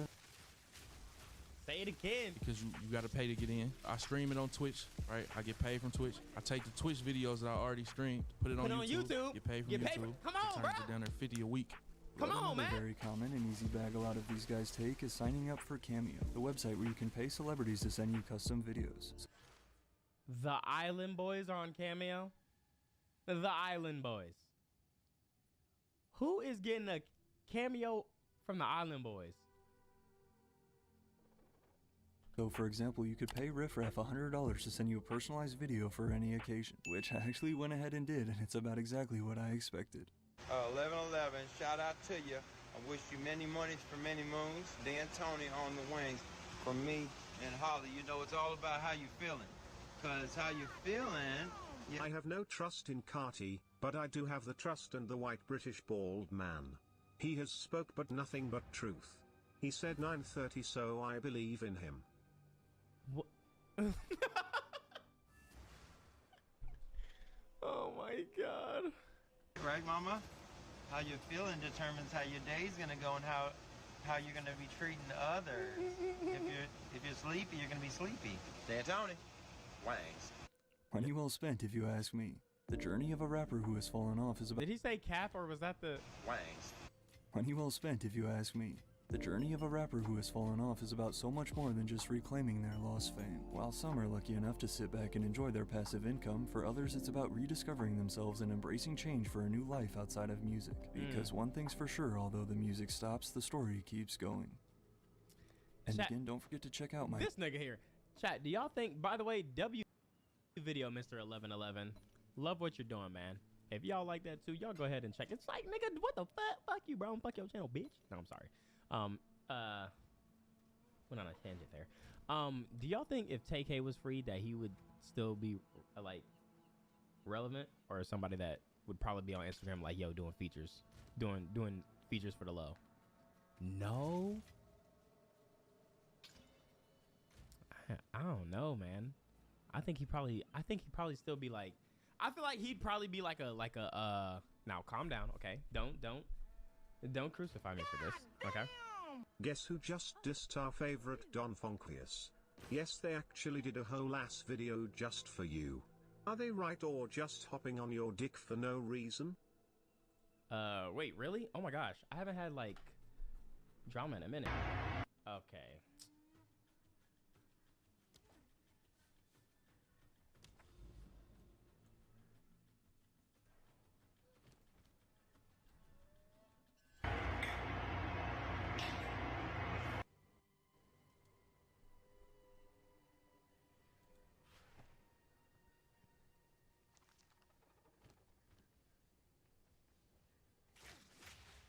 Was that real?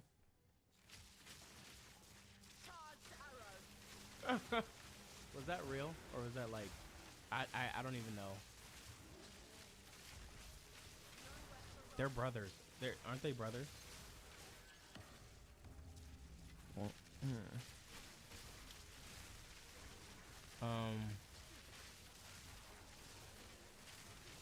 I just lost my train of thought.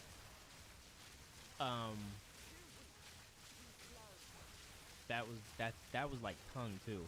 It wasn't even just like a kiss on the lips, like for like memes. It was like, that was like passion. Is it wrong to say that got me hot and bothered? Hey man, you're who you are, but yeah, you're wrong. That's just disgusting. Hey Pookie, when are you gonna react to the latest Sideman video? It's very funny. 20v2. Thanks you for your consideration.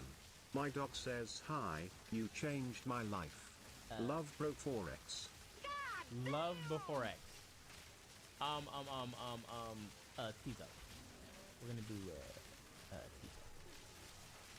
Tizo touchdown, okay? Hold on, let me. Tizo touchdown. Let me see for a second. 20 women versus 2 sidemen. 1 hour and 24 minutes.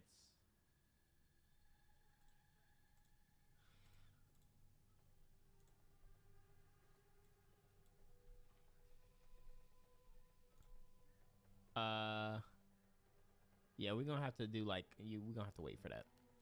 Okay, because if I react to that, that's just gonna be like a 2.5-hour video. That shit. What am I doing? This goes here. That's just gonna be a 2.5-hour video. Okay, I can't like I'm trying to react to this album and I'm trying to play a game. Like this stream would be way too fucking long, bro.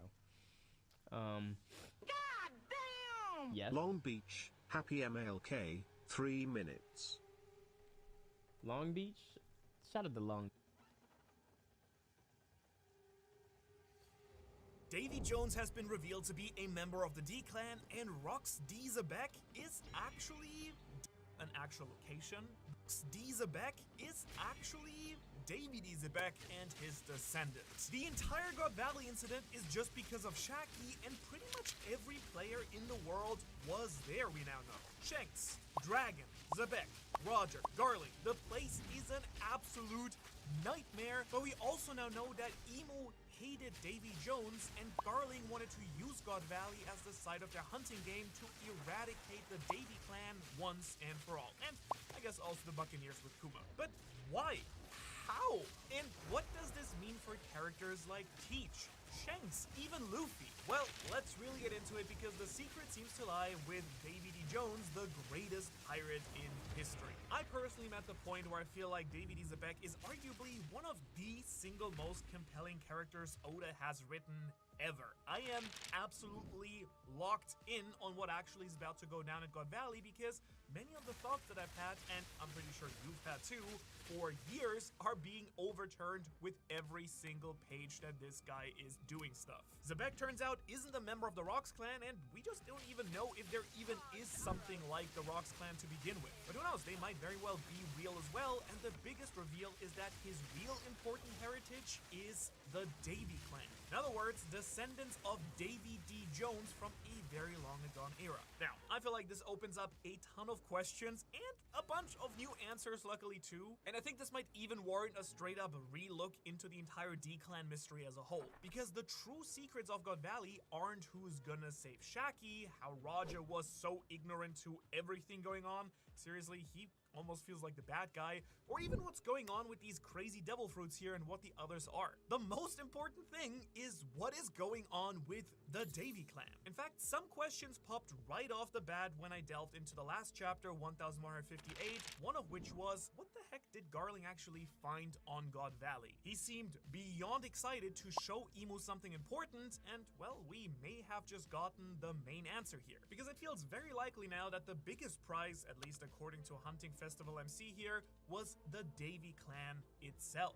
Zebek's whole family was on God Valley, hiding out for years, avoiding prosecution from the world governments. So while I still very much like the idea that maybe Uranus, or even better, the Straw Hat, or something else really big and fancy is also on God Valley because Davy Jones could still very much be Joy Boy, for instance, I think the biggest thing I can safely go off of for now is the fact that this clan is something Emu once dead and wanted dead for a long time, as Rox stated in 1158, that the world government probably wants his clan sent, well, to Davy Jones's locker. And that kind of tracks, considering that we saw Rox burst into the flower room up in Marijua to flex on Emu that he was a worshipper of Davy Jones back in chapter 1155, and there seems to be some real long-standing beef here. Also, you also feel like it's absolutely crazy looking at the chapter numbers and seeing how much crazy lore bombs Oda has been dropping in just about 4 chapters now. Can you imagine Dressrosa or Wano moving at this pace? I can't, but I am eating up all of it and really feasting every single week. Anyhow, Davy Jones. Whoever he really is, he's an absolute legend from the deep past, it feels. The thing that I keep struggling with the most, though, is when he might have actually been alive. Or, well, I guess, who knows, maybe is even still somehow alive somewhere too. So, I think to really understand why Zebek and Teach being descendants of the Davy clan is game-changing, I think that you and I need to try and really pinpoint who Davy Jones actually is, was, or still might be in the future, question mark? Now, I gotta be real with you, the weird misinformation part of the theory community has been going absolutely wild with this chapter and spreading things as if they're facts, which just isn't correct, which we would never do on this channel. Alright, you got me. I'm no stranger to using a title and acting confident on a specific idea. I do read my comment sections after all, but right now a lot of misinformation has been spread as fact before the chapter ever released, and it's something I ought to clear up pretty quickly, I think, just for the context of this video. Because all that we actually get from this chapter about Davy Jones is that he was a pirate in the past and that he was the namesake of the Davy backfights, which does explain why Zebek used them to recruit his crew. It's somewhat of a family legacy, it seems. Some families force their kids to play baseball or football. Meanwhile, the Davy clan is all about pirate conquest games, so to each their own, I guess. You'll never be a great basketball player. Just don't give up on your dreams now. As for what we know about what happened to Davy Jones during Long Ring Long Land, my favorite arc, by the way, Nico Robin explained that Davy Jones supposedly, for unknown reasons, was cursed by the Sea Devil. Now he's supposed to reside on the seafloor even to this day. Now, because of this, the seafloor is of course also known as Davy Jones's locker, and Davy Jones is considered to lay claim to everything and anything that sinks into the sea, since this is his domain. I guess that includes a lot of the ancient kingdom, the Going Merry, and thank you, London. Merry Christmas. I haven't seen my kids in like a month. We're gonna probably Bartolomeo and Kit also. Good for Davy Jones if he wants them. I guess Luffy doesn't need them. And then lastly, for official information, in SBS Volume 38, you know, the extra material that Oda releases with each volume, in this case Volume 38, we got a visual for the original Davy Jones. This is what he looks like. Soak it in, everyone. This is the ancestor of Teach and Zebek, and apparently one of the most cursed and powerful and legendary pirates to ever do it. And like, low-key, Oda kind of cooked on the little details of giving him all the missing teeth, since that could have been a sniper shot of foreshadowing for this very reveal, connecting him to Teach and, you know, his missing grills. But also, like, he's just a sloppy pirate, so maybe that's why he's got the missing teeth.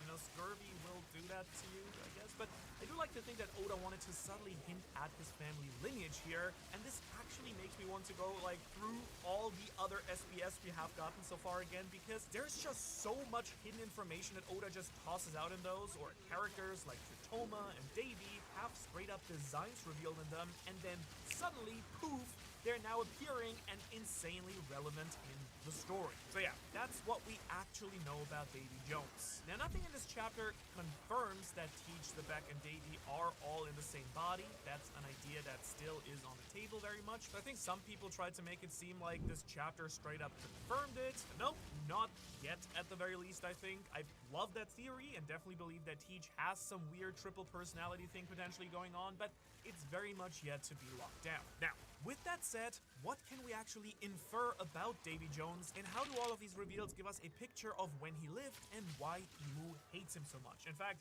Imu and all the Celestial Dragons, apparently. Well, I mean, the biggest thing we now know is that Davy was a member of the D clan, which actually can deconfirm an idea a lot of us theorists tossed around, that the D stood for Davy Jones, and well, that's kind of cool. I mean, I like it when Oda somehow actually does confirm something, even if that confirmation is not this thing, and I can still rock with it. It's kind of cool. Now, at this point, we also know that he has been tied to both Hachinosu and God Valley, since Zebek's homeland is the island of God Valley officially. We speculated that last week, so happy that turned out to be true. But we also got confirmation that the Davy backfight started on Hachinosu, presumably very long before Zebek was ever doing them, since he was able to use them to recruit his crew before he took over the island. I kind of wonder which one is actually the original home of Davy Jones and which one he just sort of settled on, I guess. I actually tossed these ideas out in a recent theory where I talked about Roxy Zebek being Davy's descendant, and I'm pretty glad to see that we have apparently nailed the idea. But hey, that's what happens when you pump out a ton of theories.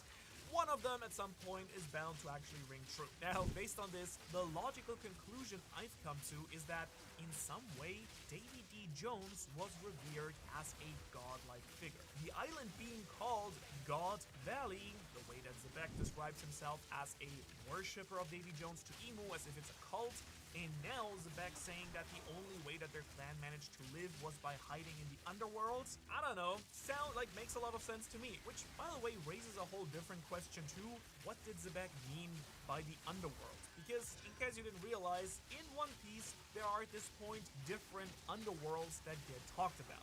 We have the underworld in Elbaf, an actual location, the criminal underworld, you know, as a concept, and then the literal plane of hell that Brook and seemingly Emu both draw their powers from. Now I feel like we can pretty confidently say that the Davy clan didn't survive in the Elbaf underworld, since Zebek had never met or even known about Harold, the king of the island, when they met. Technically the jury's still out on that, but I personally doubt that possibility the most. Now, I really hope that Zebek quite literally meant like the demons and devils types of underworld, because that would be crazy hype if that's a real place. Honestly, some insane theory potential with that one, especially with Emu's demon powers and the idea that Emu calls them devils, and Davy Jones seemingly sharing some odd ties to the Sea Devil when it comes to his lore, and we still have a lot of unexplained characters with horns and the Oni race and stuff like that. I don't know, maybe, just maybe, Emu is actually just harnessing Davy Jones's power from the underworld or the abyss, and that's why they want the clan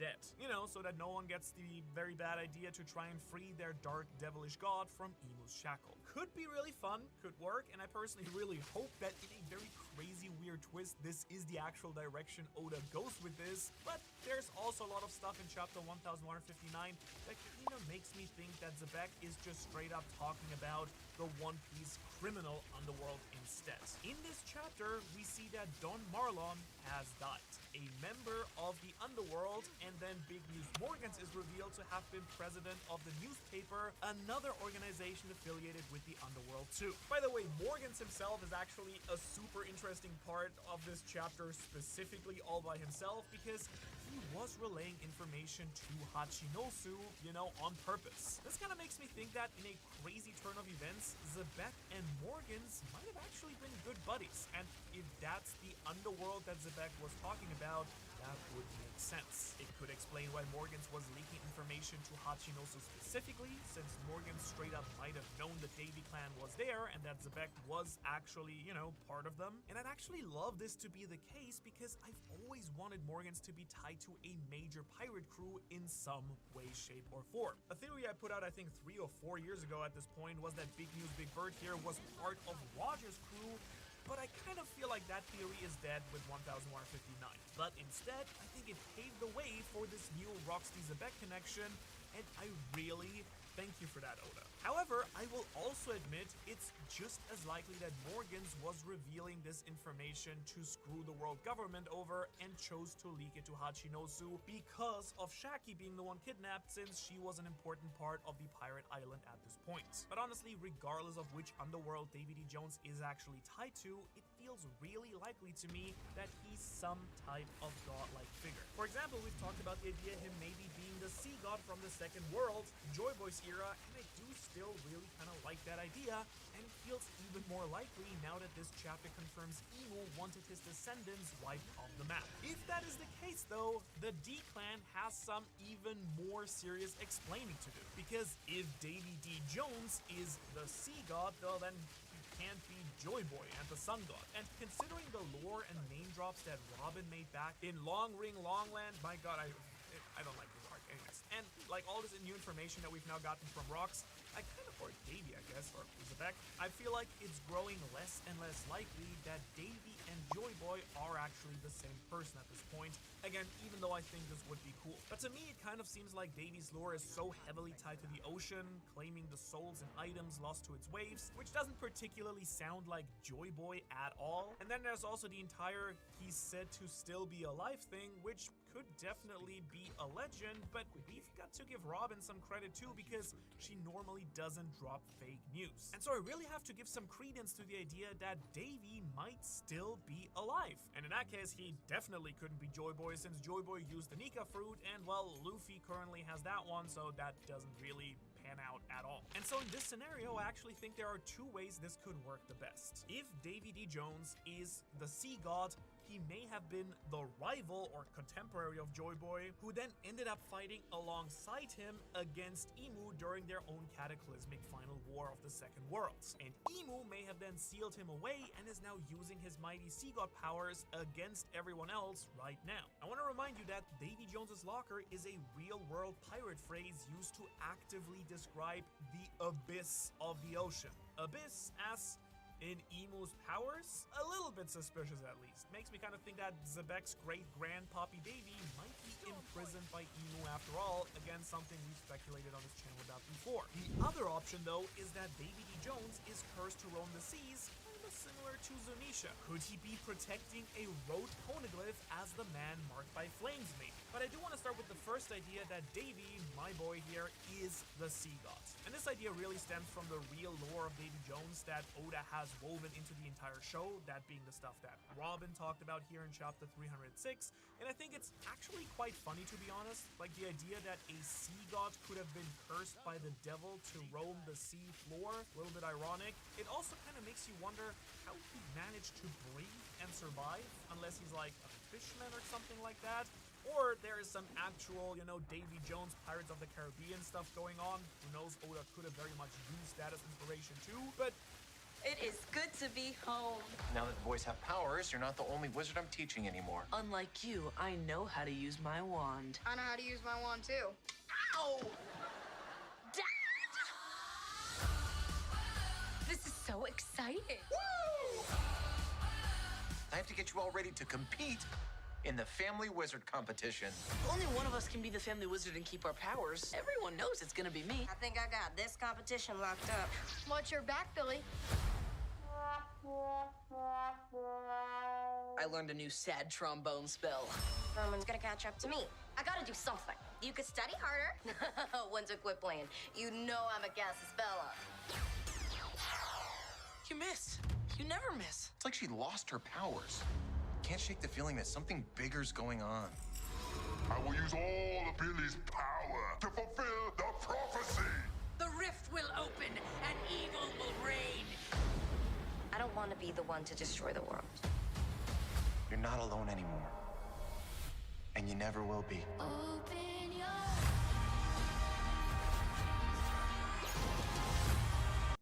Kinda would be sick, honestly, if Davy was a fisherman. Anyways, I do think the way that Zebek actually talks about Davy is something that even adds to the idea that he may have been one of the 4 gods of One Piece that we get to know about in the Mural and Harley text from 1138, and also, of course, back in Skypiea. Zebek worships this dude, and his descendants having lived on God Valley makes me kind of think that he probably has some ties to the idea of the 4 gods. Also, seeing as One Piece is all about inherited will, what if the actual truth is that the Davy clan were Joy Boy's rivals, but not his true enemies? You get what I'm saying? Like, it would explain why Zebek generally seems to not be an evil guy. He is brutal and cutthroat for sure, but he really hasn't done anything truly evil in my opinion so far. If anything, he's been getting more good and not more and more evil as time has passed. But instead, I'd actually argue that he's just kind of a brutal, you know, cutthroat pirate, presumably like Davy Jones was too, but doing so in order to defeat Emu, who persecuted and murdered his clan. Because really, everything else we've seen so far, he seems to really care about his family and his crew, and thus kind of like respect the ambitions of everyone around him. And honestly, the same thing can be said straight up about Roger during this time, according to the legends, where they said that he'd become absolute demon-like when people messed with his friends. In a weird way, it just almost seems like Luffy's current generation is a little bit more friendly overall compared to Zebek and Rogers, who kind of let their fists do all the talking. To me, he's almost got big Sasuke or Madara vibes going on, which is kind of awesome. Actually, something I've talked about and I've seen a lot of people be very worried about is the idea that the story might go in the direction of the Great Ninja War from Naruto, right? With all the different generations paralleling Idra and Ashura in Naruto. But honestly, that's kind of fine with me. Inherited will has always been a massive core concept of the story of One Piece from the very beginning, and I think we're just now finally getting to see how the island picture is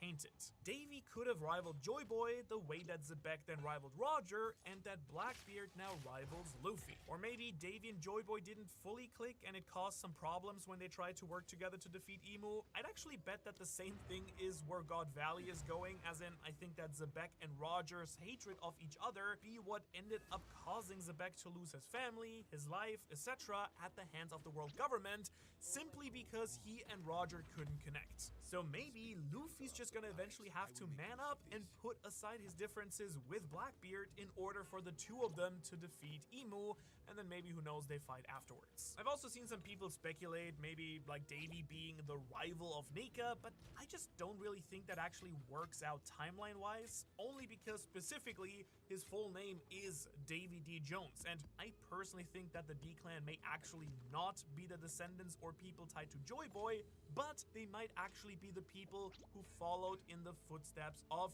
Nika. Who knows, Joy Boy himself might have been a D, and that means that the D might still stand for dawn or dusk after all. But I also actually still think the idea floating around that Nika is actually the moon god makes a lot of sense based on the Harley. We've talked about this before, but just to summarize really quickly for you, Nika's got way more connections with the moon than he ever has with the sun. Really think about it. Gear 5 looks like the Sulong form, which only comes out at full moon. Luffy jumps and dances in front of the moon during his awakening, and the Harley text frames the sun god in Japanese in quotation marks as if the sun god is not actually his real title. And so I actually think that Nika's role as a leader of the D-Clan makes the most sense based on Davy and presumably Joy Boy both being D-Clan members too. This would explain that line in the second world of the Harley where it talks about the people of the half moon in the third world with the voice of the half moon, sounding a lot like the D-Clan, who were descendants of the moon god Nika, and, you know, having nothing to do with the sun, if you ask me at least. So who knows, maybe it really is some Naruto type stuff going on here where Joy Boy and Davy Jones just are rival members of the D-Clan, just like Roger and Zebek and Luffy and Teach are, and they might need to kind of come together. They will meet again to take down the, you know, outside threat that is Emu in this case. And as I just said, it might just straight up be that the two members of the D-Clan are the two people who will never meet again at the end of the Harley. In the second world, it was Joy Boy and Davy, since they were defeated by Emu, but maybe the two D-Clan members who wield the darkness and sun god fruits need to team up to become the whole moon again and defeat the void god evil monster thing, whatever Emu is, right? You get the idea. That would, of course, in a massive twist of fate, be Luffy and Teach teaming up at the end of the story, and I would actually, in a weird way, kind of like seeing it now that we're seeing Teach's origins and finally getting some sympathy points for him too. He's obviously always been the antithesis of Luffy, but his father was like totally giving off pretty crazy Luffy energy, if we're being real. It kind of seems like Teach and Luffy may have some deeper similarities that Oda still has to explore. And if you'll allow me, I actually want to cook a little bit more with that thought, because it might even explain why Zebek refused to work with Roger to begin with. The biggest hole to this theory I can think of is why would Zebek not just buddy up with Roger if all of this were the case, but there might be another member of the D-Clan Zebek thought was supposed to be Joy Boy to his Davy, not Roger, but what if Harold was who Zebek thought was the right person? Think about it. It would make so much sense that all this is coming up during the Harold flashback that we're still in. Yes, he was in this chapter, in case you forgot. If Zebek actually just thought the sun god of his era was gonna be Harold.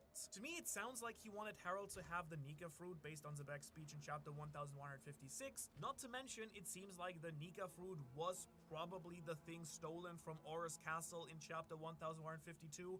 Not confirmed, but it seems very likely. Shanks seems to be very worried that Harold was gonna die and that something was gonna cause that very soon. So maybe it was Emu's plan to steal the Nika fruit and kill Harold that Shanks was trying to get ahead of. In case you missed it, in chapter 1152, Shanks specifically says that the reason he was on Elbaf when Harold died was to talk to Harold about something he couldn't when they originally met up in Marijua. Now ultimately, I kind of think it feels really likely that Zebek's true goal was to have Harold, his one true friend, eat the Nika fruit and team up with him to defeat Emu. You know, the way that Davy Jones and Joy Boy probably should have during their era, but that didn't work out, and so it's up to the next generation, his son Teach, to finish what he and his ancestor Davy Jones started. That would line up very well with the final line of the Third World in the Harley, where it says, "They will surely meet again." Luffy's bound to bring the new dawn, of course, we know that, so maybe in a huge twist of fate, Blackbeard is the one who will actually help Luffy do it? Alright, so that would be a really fun but also kind of sick way for Oda to take things in, but there's also still the idea that Davy, as Robin said, might just straight up be alive and a character relevant to the story. But also maybe that whole seafloor comment wasn't exactly the most accurate, right? Davy D. Jones may have been an ally of Joy Boy who was punished by the devil Emu to roam the seas, carrying one of the 4 poneglyphs around the same way that Big Z does right here. I think this could make a ton of sense when you really put his mythos into the story properly. After all, they do say that the man marked by flames is sinking ships with insane whirlpools and sails on an all-black ship, and Kid and Blackbeard are fairly confident he's the one who has the 4th road poneglyph. And I think this sort of ominous sea ghost type legend that exists very well matches up with the real tale of Davy Jones from real pirate lore. And while I have to admit that 1159 has also made me consider that Dragon might just be the man marked by flames, Davy Jones is pretty much my only other choice at this point. It would make a ton of sense if he has these deep ties to Joy Boy and Emu that he could be the man marked by flames if you actually consider who it is that he would be fighting. Either the Sun God or Emu using the Eternal Flame would be the perfect person to inflict a massive burn mark or brand of some kind on a person like Davy Jones. Plus, if we go with the idea that Davy was a rival of Joy Boy's turned ally, it would also explain why Emu would curse him to roam the seas, since Emu seems to be very oddly into torturing and erasing anyone associated with Joy Boy. And if I were Joy Boy, I think giving my rival one of the poneglyphs to protect until my successor showed up would be a pretty smart idea. I mean, the dude's bound to be insanely powerful if we use Rocks and Joy Boy as any benchmark here, and I also think it could open up an incredibly heartfelt or serious moment if Oda decides to show us how Roger was able to get access to a poneglyph guarded by Davy Jones, you know, considering that Roger is currently assumed to have defeated Rocks on God Valley, at least as of right now. Honestly, I'm not entirely certain that's what actually will happen at this raid. We'll probably find out soon enough, but if it is how Sengoku described it when he introduced God Valley first as a concept, then Roger did end up defeating Rocks. So if Roger then had to face off with Davy himself to get the poneglyph, I can't help it if I'm popping, see them watch like I feel fabulous. Go work it out. I hit it bad with a brand new style. I'ma shout it real loud and proud like, baby, I'm fabulous.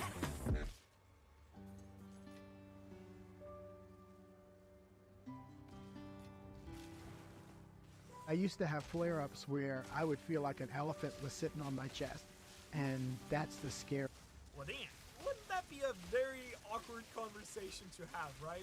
I would love to see that play out, honestly, but okay, now I don't want to just straight up write off the very popular idea that Joy Boy is Davy Jones. After all, we talked about this too, and to me also there still very much is a world where Davy D. Jones could have been Joy Boy himself, and all that rivalry stuff I was talking about is actually just about the Abyss characters and the Sun Gods. Emu and Joy Boy, Luffy and maybe Teach if he consumes Emu, and Nika and the Earth God in the first world. I actually think it would be very cool for Oda to kind of frame Teach and Zebek as the people who were supposed to be the ones who inherited the will of Davy Jones, but then Roger and Luffy were the people who actually did. Kind of a fun scenario too, not gonna lie. Seeing as inherited will isn't tied to family members specifically, it is more tied to willpower, that also works. And this would even explain why Whitebeard's words to Teach at Marineford seem to sting him so much and have so much emphasis put on them. Teach maybe thought that he would be the next Joy Boy, the next Davy Jones, but Whitebeard knew the truth from Roger. Luffy was the next person to follow in Davy's footsteps, not the actual descendant of the Davy clan. And it totally would tie in very well with the possible reveal that Shanks might just straight up be a member of the Davy clan too, seeing, you know, as him and Shamrock were born to a woman from God Valley. If there were multiple Davy clan members there, which it kind of sounds there were, like a whole group of them, maybe Garland's baby mama was also a Davy member, and Shanks is the child of destiny alongside his brother Shamrock because, well, they are half Celestial Dragon, half D-Clan. And this might even give some credence to the theory that Luffy's mom is a Celestial Dragon too, because if people thought that Shanks was the GOAT because he's an Arnold Parma of golden genes, then maybe Luffy is also that, and that's why he was able to inherit Joy Boy's will. It could still work and line up with Teach and Luffy eventually joining forces. Though I will say I'm slowly starting to lose some faith in that idea the more that we've learned about Davy Jones, but there still is very much hope. And speaking of hope, I truly hope that you consider joining the Ohara Patreon because it's a real fun time over there, and you'll gain access to some sick early release content and even some exclusive perks like artwork, podcast premium episodes, and the free One Piece newsletter I produce. If you don't have money to support or don't want to support but still want to get something for free and hang out, it's called the Opinion Piece. Now, with that little plug out of the way, what really matters is what all this means for the baby of the hour, Shanks. I'm just playing. Shanks deserves his own full video this week, so that'll come out on Tuesday. Go check that out. I want to lock in on Luffy's big bad boss, Blackbeard. Davy D. Teach, I guess? A lot of people have been quick to call out the connections between Teach's Jolly Roger and the fact that we now officially have 3 people from his lineage. Teach, Zebek, and Jones. The 3 heads of the Davy clan, so to say. That was fun. But honestly, I haven't been convinced by that one too much, because as God Valley develops, if we end up seeing Zebek's body hop into Teach like we've talked about in the past, well then I'll be hella convinced obviously, but right now I still think that those 3 skulls might actually just still not have their true meaning revealed yet. Regardless though, I am definitely more than curious if Blackbeard will be the one to actually fulfill his father's promise to Emu. I mean, Zebek proudly told Emu that he would be back, so I kind of wonder if he actually does make it out of God Valley and is tied to Teach in some way, shape, or form, or if Teach will simply be the one to actually do it for his dad. I actually kind of love it if we cut back out of this flashback and it's revealed that Teach is currently the one raiding Marijoa, and it cuts back to show us him in the Room of Flowers flexing on Emu a little bit. That would be a fairly epic moment after this flashback. All I know is that Davy Jones's will, whatever it is, has lived on in Zebek, and Zebek's will seem to now very much live on with his son Teach. Now, whether that's the wrath of the Sea God or a misinterpreted version of Joy Boy's will, I still haven't fully cracked. Hopefully we'll get more hints on that, but it does make you wonder what Zebek actually knew from Jones and how that influenced the fruits that he wanted and all the Galela stuff that Zebek was talking about too. And even more so, I'm curious, does Teach know about this stuff? I mean, he's always been on some next level planning, obviously, so I do wonder if he did something somehow to absorb the 2 devil fruits his father was after too, and if he'll end up freeing the Galela giants, or if he's just, you know, going to figure out a way around whatever his daddy thought they'd be useful for instead. In case you're wondering, my guess is that purpose was building Pluton, but hey, who needs to do that when Blackbeard has the actual means to drop the walls of Wano and take Pluton for himself now? He knows where it is. Or, better yet, what if the Yami Yami no Mi actually has some insane dark god powers that rival Nika? Maybe, just maybe, Blackbeard will go defeat Emu and awaken his true god powers, becoming the dark abyssal god he was always meant to be. Davy D. Teach, the master of darkness, or he might grab Pluton, and in that case, Luffy will just build his own right here in Elbaf, which I think might happen. If you want to know why, check out this video right here. Okay.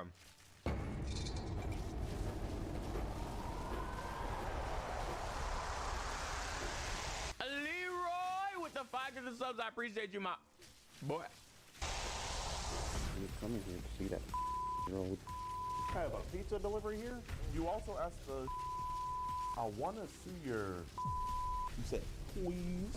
You weren't very big, and that was why you didn't want to send any pictures? I have no work. I don't. Why'd you get extra large condoms? Because I was vegan. You had to get step out. What the fuck? You're probably wondering to yourself, why is Maui from Moana being arrested by LAPD? Did he stick his hand in the cookie jar too many times? Serious question. After watching Deadpool 3, what is your current top 5 list of Marvel movies? I don't even know. I'd be so scared for people doing Earl streams, especially big streams, cause people like Speed could deadass get killed with those crazy ads fans and their security ain't gonna react on time. That shit genuinely scares me for any streamer. Bro, did you see the girl that slammed the door on Kai's foot? Or the nigga that was just already in the car? It's like, yo, what is security doing over there? Like, what is Paris security doing over there? Holy shit. How you let a whole random get in a car? Well, yes, he did. That your client is supposed to be in. Like, what are we moving like right now? And that's the second crime. But he's also guilty of trying to meet what he thought was a minor on the dating app Grindr.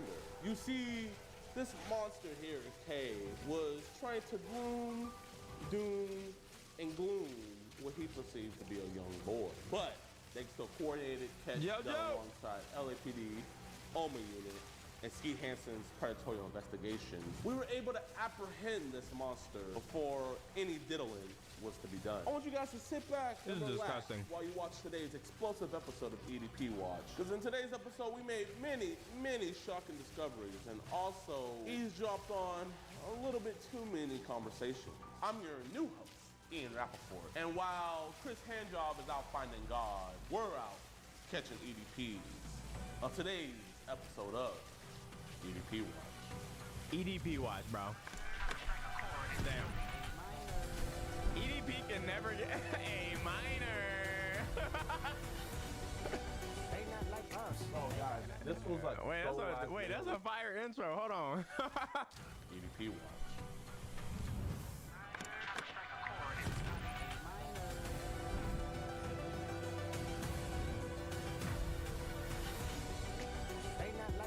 Oh, guys, that's hard. Was like so last minute. We just borrowed his Airbnb and we got this place decked out. So right here, we got this iPad. Then over here, I got my DJI mic.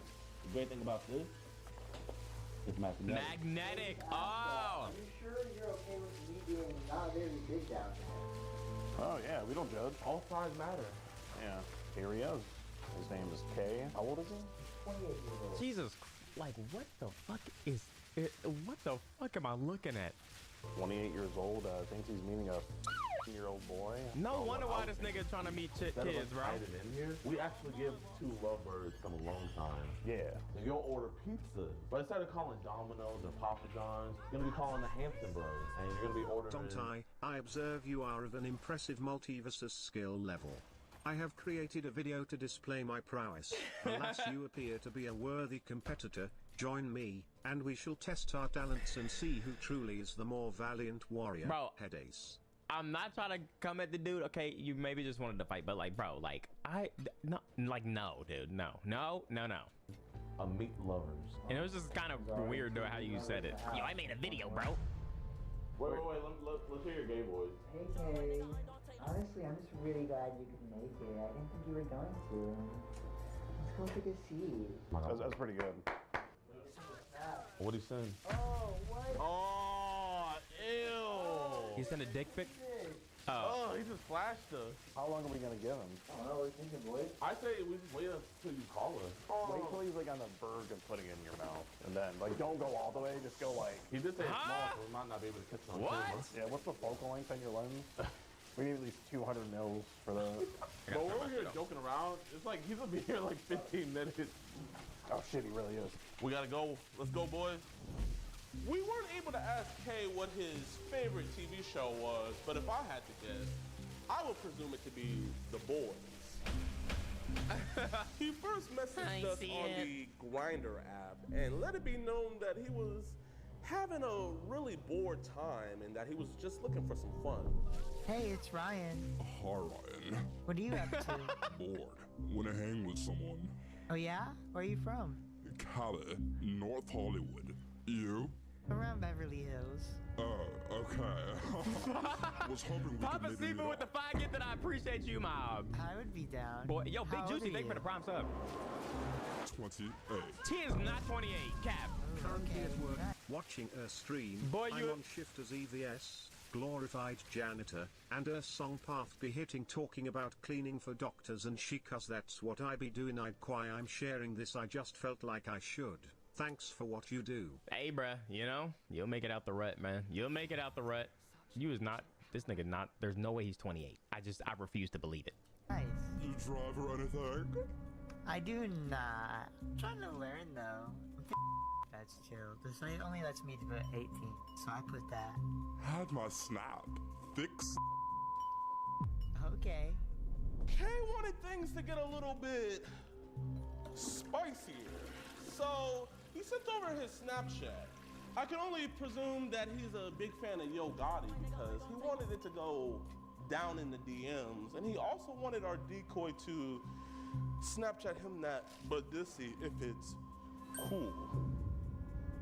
Do you have guys come over? Not usually, not gonna lie. Okay, sounds good. Sneak out?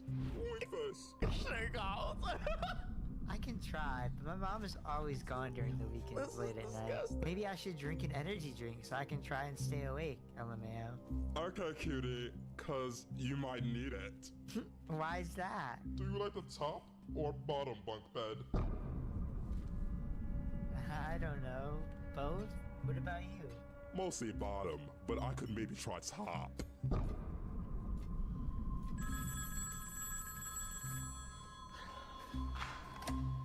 Now, this information that Kay is about to reveal about himself, not even Batman would be able to get this out of me. I mean, Kay decided to tell what he's packing downstairs. And I'm not talking about the right to bear arms. I'm talking about a different type of pack. I wanna see your. Oh, really? Please. I'm shy. I've never sent before. Why don't you send? I would, but I'm on the smaller side. It's really sad to see, and we see it a lot when we do these investigations. But one thing I can say about Kay is he is very, very persistent. I'm going out to the club with my friends tonight. Can I see you after? Yeah, my mom is gonna be gone all night. When are you gonna drive over? Actually, do you think you could Uber me?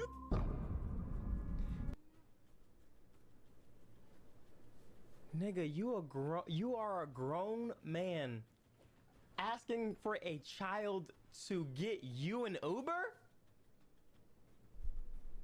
Yeah, sure. Awesome. See you soon. Can I please see it? I might come sooner. Now, that can Yo, sooner. the thing is, like, filters are supposed to, like, at least make you look better. But it's like, how you look worse, dude? Now, that concludes the chat log. I think it's time we give Kay a visit. Cortana, filters on. Jesus Christ, filters on. Cortana! Alright, right now we're in position. He should be here in the next 3 minutes, coming in the Uber that we called for him. And he's coming here to see that 15-year-old penis. And we have Ryan on the phone. Wait, how old does he think he is? And he's coming here to see that 15-year-old penis. And we have Ryan on the phone. Right now. 15, We're gonna be listening maybe? in on everything that's going on. Oh, she's on the sidewalk. She's on the sidewalk. Okay, be chill. We're just a bunch of dudes getting an orgy. Look at him. Skip to 15 seconds. We can't show you guys on camera because we don't want Kay to see the light, but see I him get it. walking around the Understandable. street right in 14, front of us, 16, circling around, 16. kinda swivel. God damn, that's 15 or 16. It's like EDP Junior. Get the shot, There he is. Okay. Okay, there he is. Here we go. What am I looking at right now? This is a big batch. You can't get here. Which bunk bed do you prefer? Don't I smile? Yeah, no. Christ. Oh. All right, they're in. I'll probably have you leave here like an hour before. Yeah, no, I'm live early. We gotta knock this. We gotta knock this Halo out, bro. Bro, guys, I don't know what we just saw. Some National Geographic shit. I thought she was a jump scare, bro. You okay? Yeah. Do you want some water or something? No, it's okay. I like your outfit. Thank you. Where's your ass? He's putting the riz on. How are you a bottom with no ass, bro? Dog, how are you a bottom with no ass? I'm gonna grab a drink for me. You don't want anything, yo? I ain't gonna lie, nigga, bro. If you gonna like, if you gonna go by she, bro, like go all in, okay? No titties, no ass, bro. Who gonna wanna fuck you? Who gonna wanna fuck you, bro? No bulge either, so it's like you're appealing to nobody. I'm good, thank you. The house is cute. Yeah, it's just a little apartment. Is that your mom right there? Even the camera don't wanna focus on you. Yeah.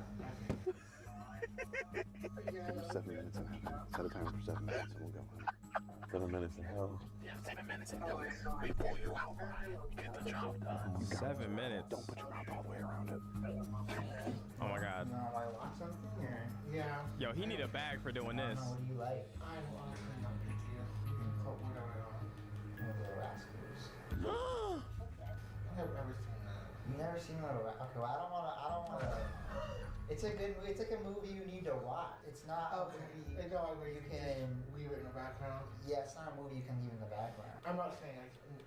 Yeah, I know. It's okay. Just in case. Imagine they watched the whole movie, had a great night.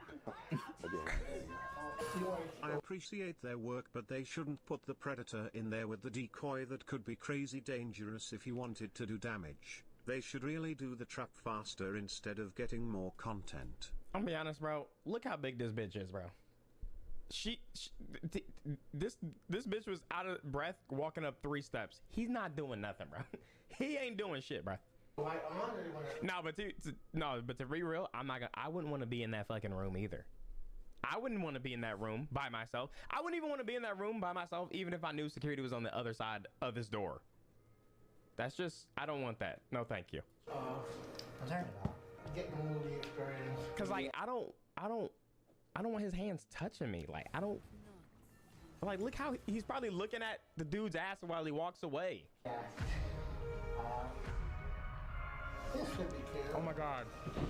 Oh my god, he scooted over. So how long have you been, I guess, on Grindr and stuff?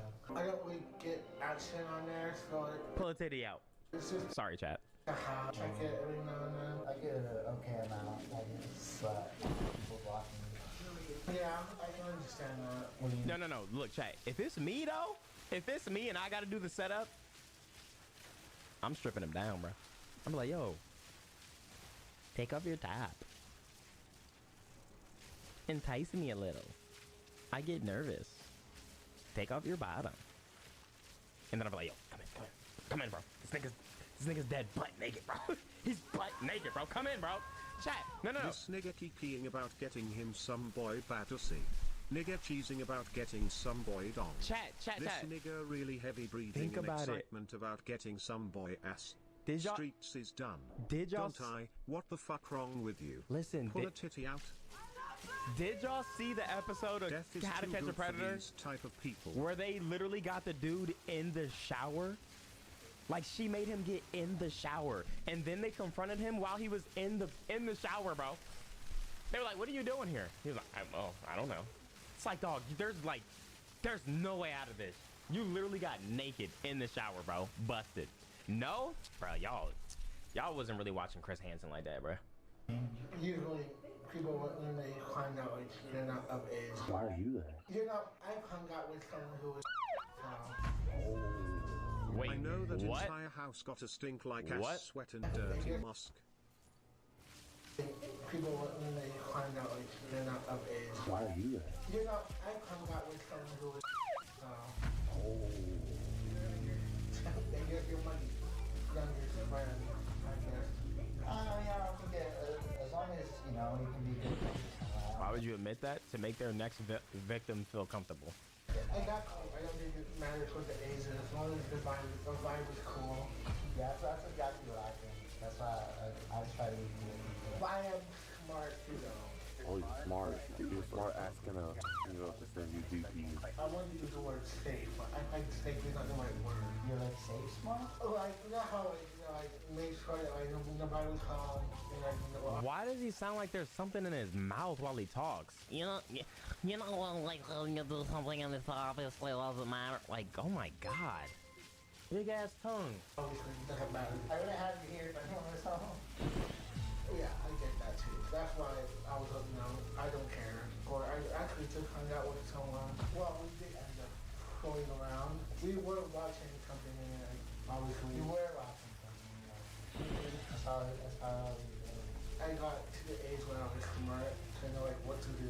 I don't know, maybe I kind of like the feeling of like sneaking out. I don't really know. I mean, yeah, I can deliver the hell I want. But yeah, I was gonna say, if you still have a curfew at 28. No, I really don't have a curfew. My mom's weird. Sometimes she's Dude shifting back and forth, bruh. Oh my god. This nigga deadass must have took notes from John Wayne Gacy cause they the exact same body size too. So weird, bro. like weirdly strict because sometimes she won't care. Yo, this is making me uncomfortable. I don't know how this nigga's doing it, bro. I'm assuming he's done this multiple times. I ain't gonna lie. Like, this is making me nervous and like my hands are clammy, bro. Okay. So what like all are you into? I'm not. I guess I would say I'm not into like the really extreme stuff. Just typical usual gay stuff. I feel like I should light a candle. Sorry, I just like it really fit the middle. Don't worry about it. Probably best if you don't have one in case something happens. I get it. You want the atmosphere to be good. I'm already having fun, I guess. How long was the decoy stuck there? The room keeps getting darker like hours are passing. They said 7 minutes, but even with it getting edited down, it feels like 20. It's been 20 minutes. So I kind of like going out. Obviously, I would invite you, but you're not updated. Give me a little while. I'm gonna put this in the fridge. Okay. You don't want water or anything? You sure? He said pause. He said pause. Pizza ready? Don't put these catalogs in there. Bro, imagine they didn't hear it. So you said no to the pasta as you walk closer to me? We can do this the easy way or we can do it the hard way. Oh, the God. choice is yours. Oh, so you don't want the pasta? I'm asking why you walk towards me. Why you're pulling your pants down. There's no pasta in the fridge. By the way, just so you know why you pull your shirt off too. Help! Help! I want to blame this nigga bitch for wanting to fuck on a literal child, but I can't get past the fat jokes dog. This nigga bitch built like a retarded Michelin man. Nigga built like the Pillsbury Doughboy on pills and dope. Nigga sound like asthma and diabetes. Yo, the way this talk like he's literally talking like this, like there's food in his mouth. So like I'm trying to do whatever. If you're trying to do whatever, I'm gonna do whatever. Yeah. We don't need you like a chemical. We can just do whatever night goes. Lover, predator, pizza. All right, pizza delivery time. Did you have anything you wanted to do? I'll make whatever you want. Yeah, me too. I'll use the bathroom.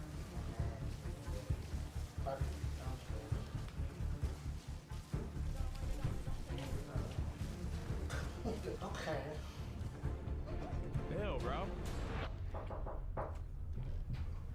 Should I hide? Hi, pizza delivery here? You want a pizza? Peanut order pizza? Yeah, can we have an adult time for it? Yeah. Yeah, the meat lover's predator pizza here. Oh, yeah, just want to bring it in the kitchen. Hi, how are you? Good for you. Trying to play it off. You can bring it in the kitchen. You're so nasty, bro. Lover's predator pizza here. Oh, yeah, just want to bring it in the kitchen. Hi, how are you? Good for you. Good. Wait, how did this happen? Oh my gosh. Did we not get the pizza? You gotta order a meat lover, did you? No. Are you a meat lover? Yeah. Actually, what's your name? Okay. This kind of looks like. Yeah. Is this you? Yeah. Yeah, This is your picture, Kay? Yeah, I know what's going on. From our records, it seems that you look Oh my! Why are like 15-year-old meat. Come on! No. You know that's expired. It's not good for you. I know what's going on. Okay, do you want to just have a seat for me there? I really don't really feel. Sit your ass down, Okay, we dirty don't wanna be bitch. here either, but you're No, I understand. Okay, I mean, this boy did tell you that he was Is that correct? He did. Okay. Well, There's what were no your buts thoughts after when you that. There's no buts after that. I honestly wasn't even gonna come. Oh, shut up, bro. It's the same. Look at you sweating, bro. Also, if you was trying to get some dick, like, you couldn't have got your nails done or some shit like that. You came in with the busted, scabby feet and shit. Blah, blah. Oh, my God, bro. I can smell you through the screen, dude. You weren't? No. Okay, why don't you just take it slow? Just have a seat right there. I totally know what's happening. Okay. Okay, can you tell us what's happening? I look really bad right now. Oh, it's okay. No, okay. You look like a total queen. I mean, you don't look bad at all. Thank you. But I just have Stop! to know. The boy told you. Dirty and nails. At some point you say. No, and you are absolutely right. Well, you didn't let me finish. At some point you say, I want to see your penis. Why? Well, what's going through your head? Honestly, I'm ashamed. You also asked a 15-year-old boy, you top or bottom? You say no, but species never had any to begin with. Yeah, honestly, I know. Yeah. Well, which one are you, Kay? Kay's actually, he actually Well, oh, I answered see. that. Mostly bottom, but I can maybe try top. So you were trying to put some toppings on a 15-year-old boy. No, I don't know why you said that. If you don't know why you said that, can you explain why you're here, Kay? I'm not entirely sure. So, 15-year-old boy orders you an Uber. Okay, this camera do this. This camera do, bro. Uber to get here. That should have been a red flag. Well, a little bit. I mean, Like a little bit more than a red flag. Oh, You also asked. I'm confused. Is this a man or girl? It's crazy. It is. I don't know. Maybe it's the year. Maybe it's the year, but it's like you can't like look and see and put two and two together. I'm not gonna lie. This 15-year-old boy, I want to see your. Yeah, and then you said, I believe it was please with the. And it's crazy that like that me saying that it's like a no. It's like a no thing. You can't say that. Oh no, I can't. You can't make an astute observation. You can't do that. No. For you. I know. Okay, can you look at this? Am I doing it right? You said please. What did you mean by that? I mean, why? It sounds so bad. Can you look at what I'm showing you right Like now? there. I just want to make sure. Literally at the start of the video, he said, "I have a small penis." By the way. Don't I with the most random ass commentary. First pop a titty out, And we're still then confused? take the shirt off. Then why ain't you do your nails if you wanted some boy I'm ass? just saying, like. My nigga, what is happening, big dog? I'm just saying. LMFAO nigga must have forgot what video he reacting to. I'm just saying, like, come correct, dude. Shut the fuck up, Dante. I'm sorry. Are you trying to defend the pedophile? Did I upset you because you're attracted to the pedophile, or something, man? That we don't have the wrong person. Is that your Snapchat? Yes. Okay, not a girl. Thickums. That's not Snapchat. That's your. Gross. Shut That's up. your Snapchat? Yes, it is. Ah, well, I mean, you live up to the name. You are Thickums. Yeah. What was the intention here tonight? To hang out. He's like you. Oh my god, I don't even. I'm so. Just hang out. You're a smart guy. You know we know. To be honest. I know you're What right. do you identify as a guy? Or You're right. okay, okay. I think the new pronoun today is ED/P. Ah, yeah, that makes sense. Is that your pronoun? One more time. ED/P. ED/P. We're in LA right now, so I want to make sure I'm inclusive and respectful. To be honest, I don't even know what that is. Oh, it's okay. It's just, You'll find out soon. It's just a saying. Where do we go from here? I don't. I will go home. How'd you plan on getting home? I will do anything. I will bust. I will do literally anything. I will bust. You'll do anything but put lotion on your feet. Oh my gosh! Ew! Yo! Oh my gosh! No. Oh my gosh! Okay. What do you do for work? I still have one more sushi and I don't even want it anymore, bro. I don't even want it, bro. I don't work right now. So that's why you had a 15-year-old boy Uber you here? No, honestly, no. Okay, can you do me a favor? Can you tell me what filter this is? It's a Snapchat filter. Now that filter does make you look quite a bit different than how you look today. We almost thought we had the wrong person. No, I am a little self-conscious on camera. So you can show your face to a 15-year-old boy, but you can't show your face to our cameras here? Yes, I know. I can't get over those busted ass toes, bro. So shy all of a sudden after talking a big game. I honestly do not come here to do that. Stop lying, bruh. I mean, it look like that, but I just want to know what your plan was, where it was going to go after you had a drink with this 15-year-old boy. I felt comfortable. Okay. You seem He's really nice. Mm-hmm. I had a gut feeling, so I wasn't gonna leave. I knew it. I knew. Okay. I'm being 100% honest. So just because you thought something was off, I knew the camera was gonna do that shit, bro. Not because the boy was. Both. Okay. Yes. Okay. But that's sort of secondary.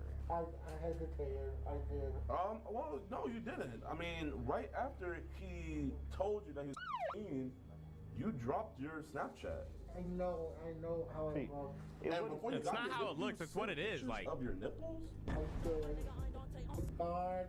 Oh, you forgot about that, huh? No, Now, I'm not sure if that would be considered actual nudity or not, being with the whole those gender. are some double D's. I think we gotta blur that. Yeah. That can't make the programming. This is a family programming, and you flashed us. And I couldn't even unsee it. I can't What's unsee your them thoughts on dirty the toes, bruh. Drake Kendrick Lamar situation going on. I don't follow that. You never heard? They not like us. They not like us. Honestly, that was playing in the car going to the bar. Yeah, should have been a sign. Ironic. So while that was playing in the car, you didn't stop and think, hey, maybe I shouldn't be like this talking to a 15-year-old boy. Honestly, I wasn't even. You weren't paying attention to the lyrics. It's my first time hearing it. Well, here, tell me what you think about this part of the song. Oh, you are a certified lover boy. And it's probably a minor.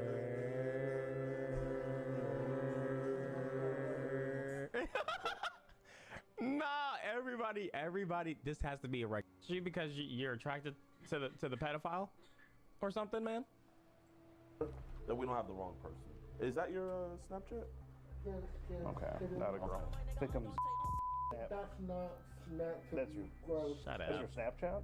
Yes, it is. Ah, well, I mean, you live up to the name. You are Thickums. Yeah. What was the intention here tonight? To hang out. He's like you.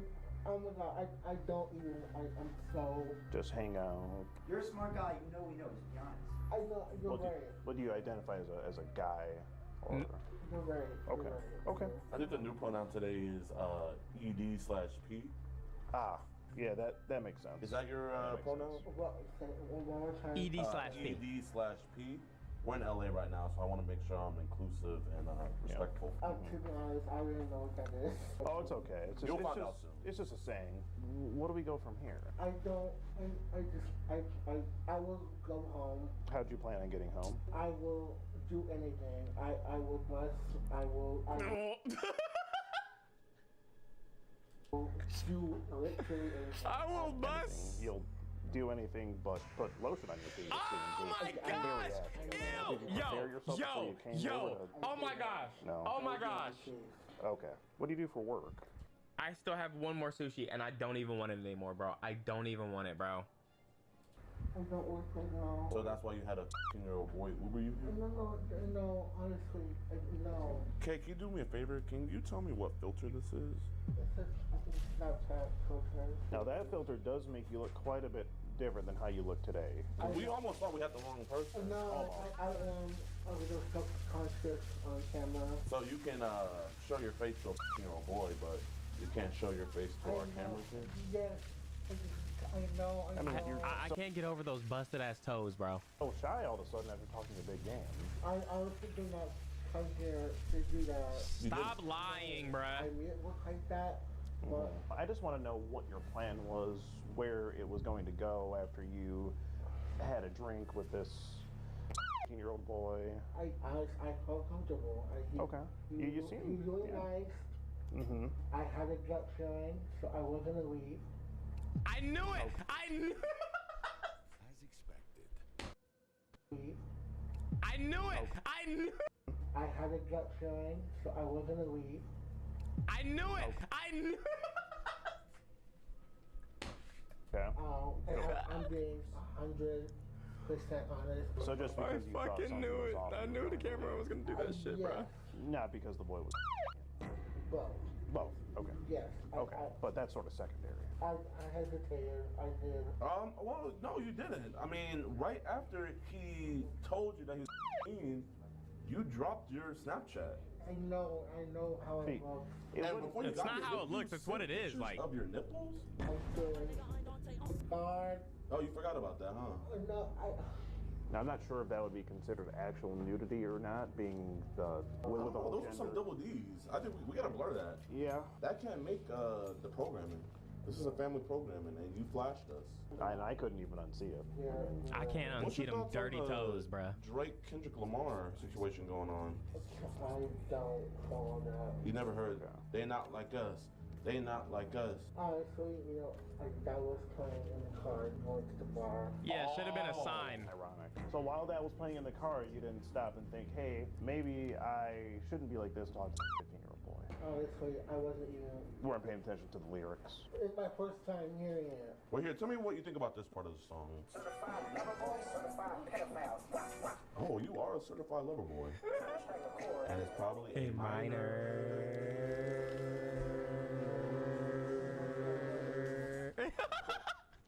Nah, everybody, this has to be a regular. This has to be the regular, bro. And then everybody in the room has to do it. Oh, you are a certified lover boy. And it's probably A minor. Wait, you know what's gonna be hilarious? Looks like that MF stomps in gravel. You know what's gonna be hilarious once, like, all these weirdo pedo YouTubers and shit like that try to make their comeback, like Dr. Disrespect, talking about, yeah, no, I'll be back. This isn't the end. When they start streaming and they get into these public lobbies and all you hear over other people's microphones is the Kendrick Lamar song. Oh my gosh, it's gonna be hilarious. I actually can't wait. You don't even need to play the lyrics. You guys just play the beat. You get the message here, okay? Like, just keep playing the beat and stopping it. Call me genius, because I just broke down those lyrics to you. And you know what's crazy? We're in LA, so this is Kendrick Lamar territory. It is. Compton's Not gonna lie, after seeing those You did tunes, not know. I mean- I have zero reason to live. I wonder, like, it's like when you're in such a bad situation, it's like, is any of these, like, does at least one of the jokes hit? Like, even though you're in a tragic situation, bro, I'm not gonna lie. Everything they've been saying is funny. It's like, are you too distressed to just, chuckle just a little bit? I mean, I'm just warning I'm dead ass. I really don't. you. Can't This go to is Compton. so What if they say embarrassing. deadass in New York? You can say, Cause chat, it's like when situations like this happen and they constantly make jokes while these people are like in these shitty situations. It's like in Deadpool when Deadpool breaks the fourth wall, but obviously Wolverine doesn't know what's going on, so they just kind of like, anyway, like what are you blabbing about? It's like, I feel like that's how it is now, cause they're literally clowning you and you're just answering like this isn't a, like, yo, I can't believe you did this to yourself. I can't believe people do this stuff to themselves in general. This is so awkward, bro. What the fuck are you wearing, dude? Oh my god. I'm the dead homie. Right here. What? Deadass in New York. You can say, I'm the dead homie. Right here. Yeah. Ty, are you willing to watch this Patrick CC video? It's about 30 minutes. No. Sweating a lot. We know. The light. I mean, it's only like one light bulb on. I know, and I'm. Jeez, yo, get this man a towel, bro. Do you want a glass of water, Kay? No. Sure. You're sweating a lot. I know. You might sweat your weave out. I'm worried. It's the heat from my hand. Are you sure it wasn't the heat from that song? Put your hand. Oh, that was pretty fire. That was hot. Yeah. That was fire, huh? No, it was. But you're still certified lover boy. I'm sorry, I'm doing. You should maybe move your hands from your face so you're not sweating so much. Yo, can you shout out my clothing Well, I mean, brand? covering your face isn't going to do anything at this point. We got you walking in and everything. We have hidden cameras in here. We have hidden cameras in here. We so have it's your not face. even- You also telling what you thought was a 15-year-old boy that you weren't very big, and that was why you didn't want to send any pictures. Yeah, I'll shout out your clothing brand with the theme of today's video, bro. Eternity NWO likes kids in the bad way. In the worst way you can possibly imagine. It's actually sad. Go ahead and take that. Do whatever you want with it, man. Just tag me. I'll repost it or whatever. It's okay. I mean, no judging. Dog Kick has so many fucking pedophile streamers I'm making joking. female minors flash and I'm profiting joking, off I'm it joking, by bro. putting in their Discord. I am glad there be YouTubers exposing them niggas. Free chargeback. Dude, this is so random. Like, bro, we're watching this video and you're like, yo, can you shout out my clothing brand, by the way? Why the 15-year-old boy had to know that? Oh my god. If you weren't gonna do anything. I was not doing it. The way God. Stop swearing to God, bro. Oh my God, so you cringe. don't think you just tell boys that you're not passing down things? Let me guess. This person's innocent. It was actually the devil that took over his body the whole time. Oh my gosh. Wait, I think it was just the devil. Chatty's good. Let him go. Come on. Let him go, bro. He did say he has moments. Hey, can you look at this for me? What does that say? I did. I said that. But could you read it? That's it. I can just say it. So what did you say right here? Okay. I like how the decoy's checking him too. Yo, you typed it? Say it, bruh. The fuck? I had to read that shit and respond back to it. Wait, what? Can you repeat that? Oh my gosh, bro. I ain't gonna lie. I like the other dudes too on Twitter that just be slapping these niggas, bro. Oh my gosh. Like, bitch, you hear me talking to you? Slap this nigga. Kick him in the fucking belly. Can you repeat that for me? I want to hear that. Like this. You said that to a 15-year-old boy. It's just not a good look, Kay. You know what's really not a good look? This bit emoji. Okay. That doesn't look anything like it, Kay. You gotta change that. I mean, Come on, Kay. And you picked the skinniest bit emoji. That's not you, Kay. Kay, that's not you. Come on. No, you can make them chubbier. To be honest, I'm not comfortable with my You're not. Hello? Me neither, but I got some man titties. You're sure showing a lot of your body. You're not comfortable with your body, but you're comfortable enough to show your size D's to a real boy. You seem pretty confident there. Oh my god, W press. Holy shit. I like this guy. If I'm gonna be honest with you, I always say, But not in that way. So you have them here with you. Yes. Where are the condoms? Not for the intention of tonight. Didn't you mention to the boy that you were bringing condoms? Well, because again, I always carry condoms. You always carry condoms. Come the fuck on, dude. Come the fuck on. You're a goddamn liar. Where's your purse at? Where's your purse at? You mean to tell me that's just always in your purse? Why'd you mention it to him? I don't. It looks so bad. If I could ask, where do you... Chat, how much money for you to sniff this chair after he stands up? After he's been sweating profusely? How much money? You have these condoms. We have your consent. Ah, okay. Free. Yo. Wow. We pull out the condom? Just to see like what size. Extra large. Extra large. Yeah. But you said you had a not. You said you had a small one. I know. No. Do we have your consent to pull out the condom? Were you okay if I do it? But for our safety, may we do it? Yeah. Go ahead. I was about to say, bitch, I'm checking your shit regardless if you want me to or not. You weirdo. There's like a pocket. Here. Nice. That is a nice purse. Bitch got class. Man, you really need it. I'm gonna cool yourself off. Dad, to be honest. Oh, it's dead? Oh. I tried to help. No, thank you so much. Don't thank me yet. Ah, I see it. I see about 4 condoms in here. Yeah, looks like Mag. Nice, you get a zoom in Definitely. I would know. I wear the same ones. Definitely Magnums. Was that lube?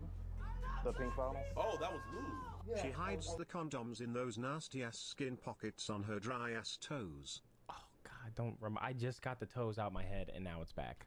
So I always carry condoms And lube. Okay. Oh, so you did carry lube. You. Not for the intention. But not for Ryan. I like to be safe. You know who else likes to be safe? P. Diddy. Where's P. Diddy? Yeah, I know. I too have TikTok, so I do. Oh, so you know about Diddy? I do. You're not like Diddy? I know it looks like I am right now, but You can't even open your eyes. That's how you know just how completely guilty you are. Yuck. Yuck. Just shout out my clothing brand too and I will Whoa, smell whoa, whoa, the chair. We're talking about hitting little Yeah, pretty much. from the back. I wouldn't even. I swear to God, I know it looks. Oh my God. So I'm guessing you weren't really at a gay bar. You might have been at the Diddy party. No, I swear to God, I'm not. I'm not. F***ing balls everywhere, huh? No. Because you did say you were with Richard and 18-year-old boys. I did. I did say that. I did. If authorities saw this, You are absolutely right. what do you think would happen? Well, one, I'm black, I'm gay. What does that Well, have to I do don't- with what does that have to do? freaking race? No. Whoa, wait, whoa. You are not. No. Stop. You are not gonna do that. You're not gonna do that, bro. Sexual orientation into this. It's not. Like, I don't know. I really don't know how to explain it. The last thing I want to see is We talk about police and you say, well, I'm black and I'm gay. No, nigga. You're a PDF. Like what? Like what? Blow past both of them things. You're a fucking PDF. I think you're missing the point. Are you trying to get sympathy points? What are we doing right now? is another black man in prison, but Yeah, I would do literally anything. I was about to say, there's no way. What do you have to offer? What would you do? I don't know. You know what you could do for us? You could call your friends that you left back at the bar, and you could tell them what you're out here doing. You didn't say anything. Okay, I will. Do it right now. Oh, got a notification for Krispy Kreme. oh, there's a Krispy Kreme app? No, I have the app. Oh, I didn't even know there was an app for it. Frequent customer? I do have one customer. Mm-hmm. Do we have to do this on camera? Well, we just had to keep documentation of everything. Oh my God. I mean, the sooner you call, the sooner it'll be over with. Yeah, you're right. Okay. Hey Siri, call Keisha. Tell her. She's not good at No, answering shut up, my phone. shut up, bitch. She's Call not her. good at it. Call. Keisha's a real bestie. She's a real one. No, I think she's. Yo, call back. Call back. Call back. It's not off, but anything else you have to say here? I have no word. Bro, that's the best part when they gotta actually like call somebody like they know personally and say that, because it hits after all this is over too. Like it just doesn't end because the video ended. Honestly, I don't. Hey, Kay, Okay, look that's at fine. me. Well, Genuinely, look at me real quick. I'm gonna tell you something. Your life's not over. Now you know you have to suffer the consequences. There's no way I could know what they are. and I can give you some form of idea, but what I do have to let you know is that I'm Skeet Hansen with the Predatorial Investigation Unit, and we're doing an online series about adults who try to meet up with underage teens online for sex. Oh my God, And- so I'm gonna be on. Well, you have to let me finish, Kay. You've just been skeeted in 4K. I'm sorry. I think you should be. Dude, doing this 9 days before Wukong drops is actually insane, given all the gameplay and shit that we've seen. Like you really just ruined your shit. Do it again. Kay messed up the slogan. Yeah, You got just been skeeted in 4K. If there's anything else you have to say, we'd love to hear it. To be honest, I don't know what skeeted is. My name's Skeeter, sort of my catchphrase. Like how you tried to skeet on a boy. Kind of like that, yeah. But more like metaphorically. Metaphorically, not Yeah, not literally. actually, yeah. Like you. You know, we're just... Oh, she's calling back. Yes! Answer! Answer! Speaker. Can I please not be on the speaker?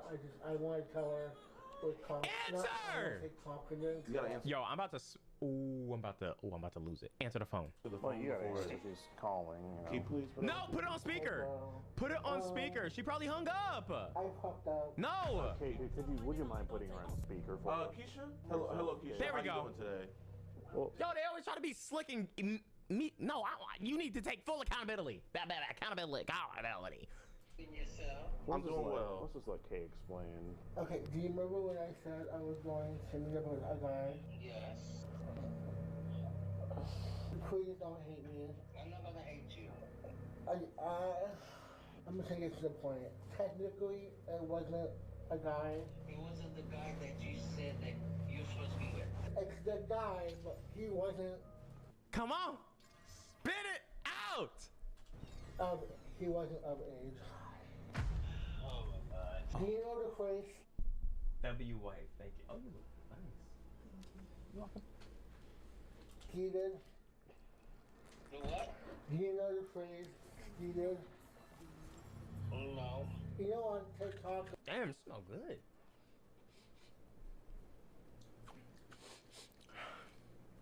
It's that fragrance. Whenever you see those videos of the fucking creepy ass dude. Dude, what? That like talk to kids. You? People like you? They want to do that. It doesn't have to be that. Pass the phone to Jadeon, please. Pass the phone to Jadeon. Just in general. Basically, I was skeeted, which is a red food. I can explain. There we go. God damn, I mean tiptoeing, bro. Man. I'm just, I have the phone. So basically, I'm just gonna flat out say it. I met up with a kid who was not of age. Damn. Finally. So you met up with a kid that was underage? Yes, intentionally. Not accidentally. Say it! Yeah. I should just stayed with you, but... Yeah. She didn't know. Oh, she did. No. She did know. No, girl. I did know. I did. She knew the boy was. Oh, she did. Did. Yeah. D-I-D. D-I-D. So why'd you continue to... There we go. There we go. W friend. I don't know. You know why? Because you got desperate. That's why. You're right. I told you this. Yeah. I told you, everybody on Grindr is not up age. What? No, what? Didn't I tell you that? Well. Keisha, can you hear me? Yes, I... Hello, my name is DeMarcus Cousins III. I work for the Skeet Hansen Predatorial Investigation Unit. Your friend Kay here just got skeeted in 4K and sent explicit pictures and messages. Oh yeah, no, shut up, let him speak. Well, Jesus, we got the nipple. You sent a picture of your nipple. Keisha, would you say that a nipple pic to a 15-year-old boy is explicit? It's inappropriate. Okay, so just making sure. So yeah, that's pretty much. Anything else she sent him? Oh. No, that was it. I swear to God, that was the only As far as pictures, that was about it. But verbally, I guess is the right term. yeah. Kay asked multiple times if Kay could put it in their mouth. That was. God damn, bro. Oh my God. And you know, yo, the way Keisha sounds, that bitch sounds like she run her mouth. She finna tell everybody. She finna tell everybody as soon as she get off the phone. All right. Well, take care. And, you know, I hope this is a learning lesson for you. Girl, let me tell you about it. What's that in the chat log? What did Kay say Hey, y'all, we can not hang out with this bitch ever again. She is a freak. to you about where she was going? Can I say, I know what I said. I fuck with Keisha. I asked Keisha. I didn't say Kay.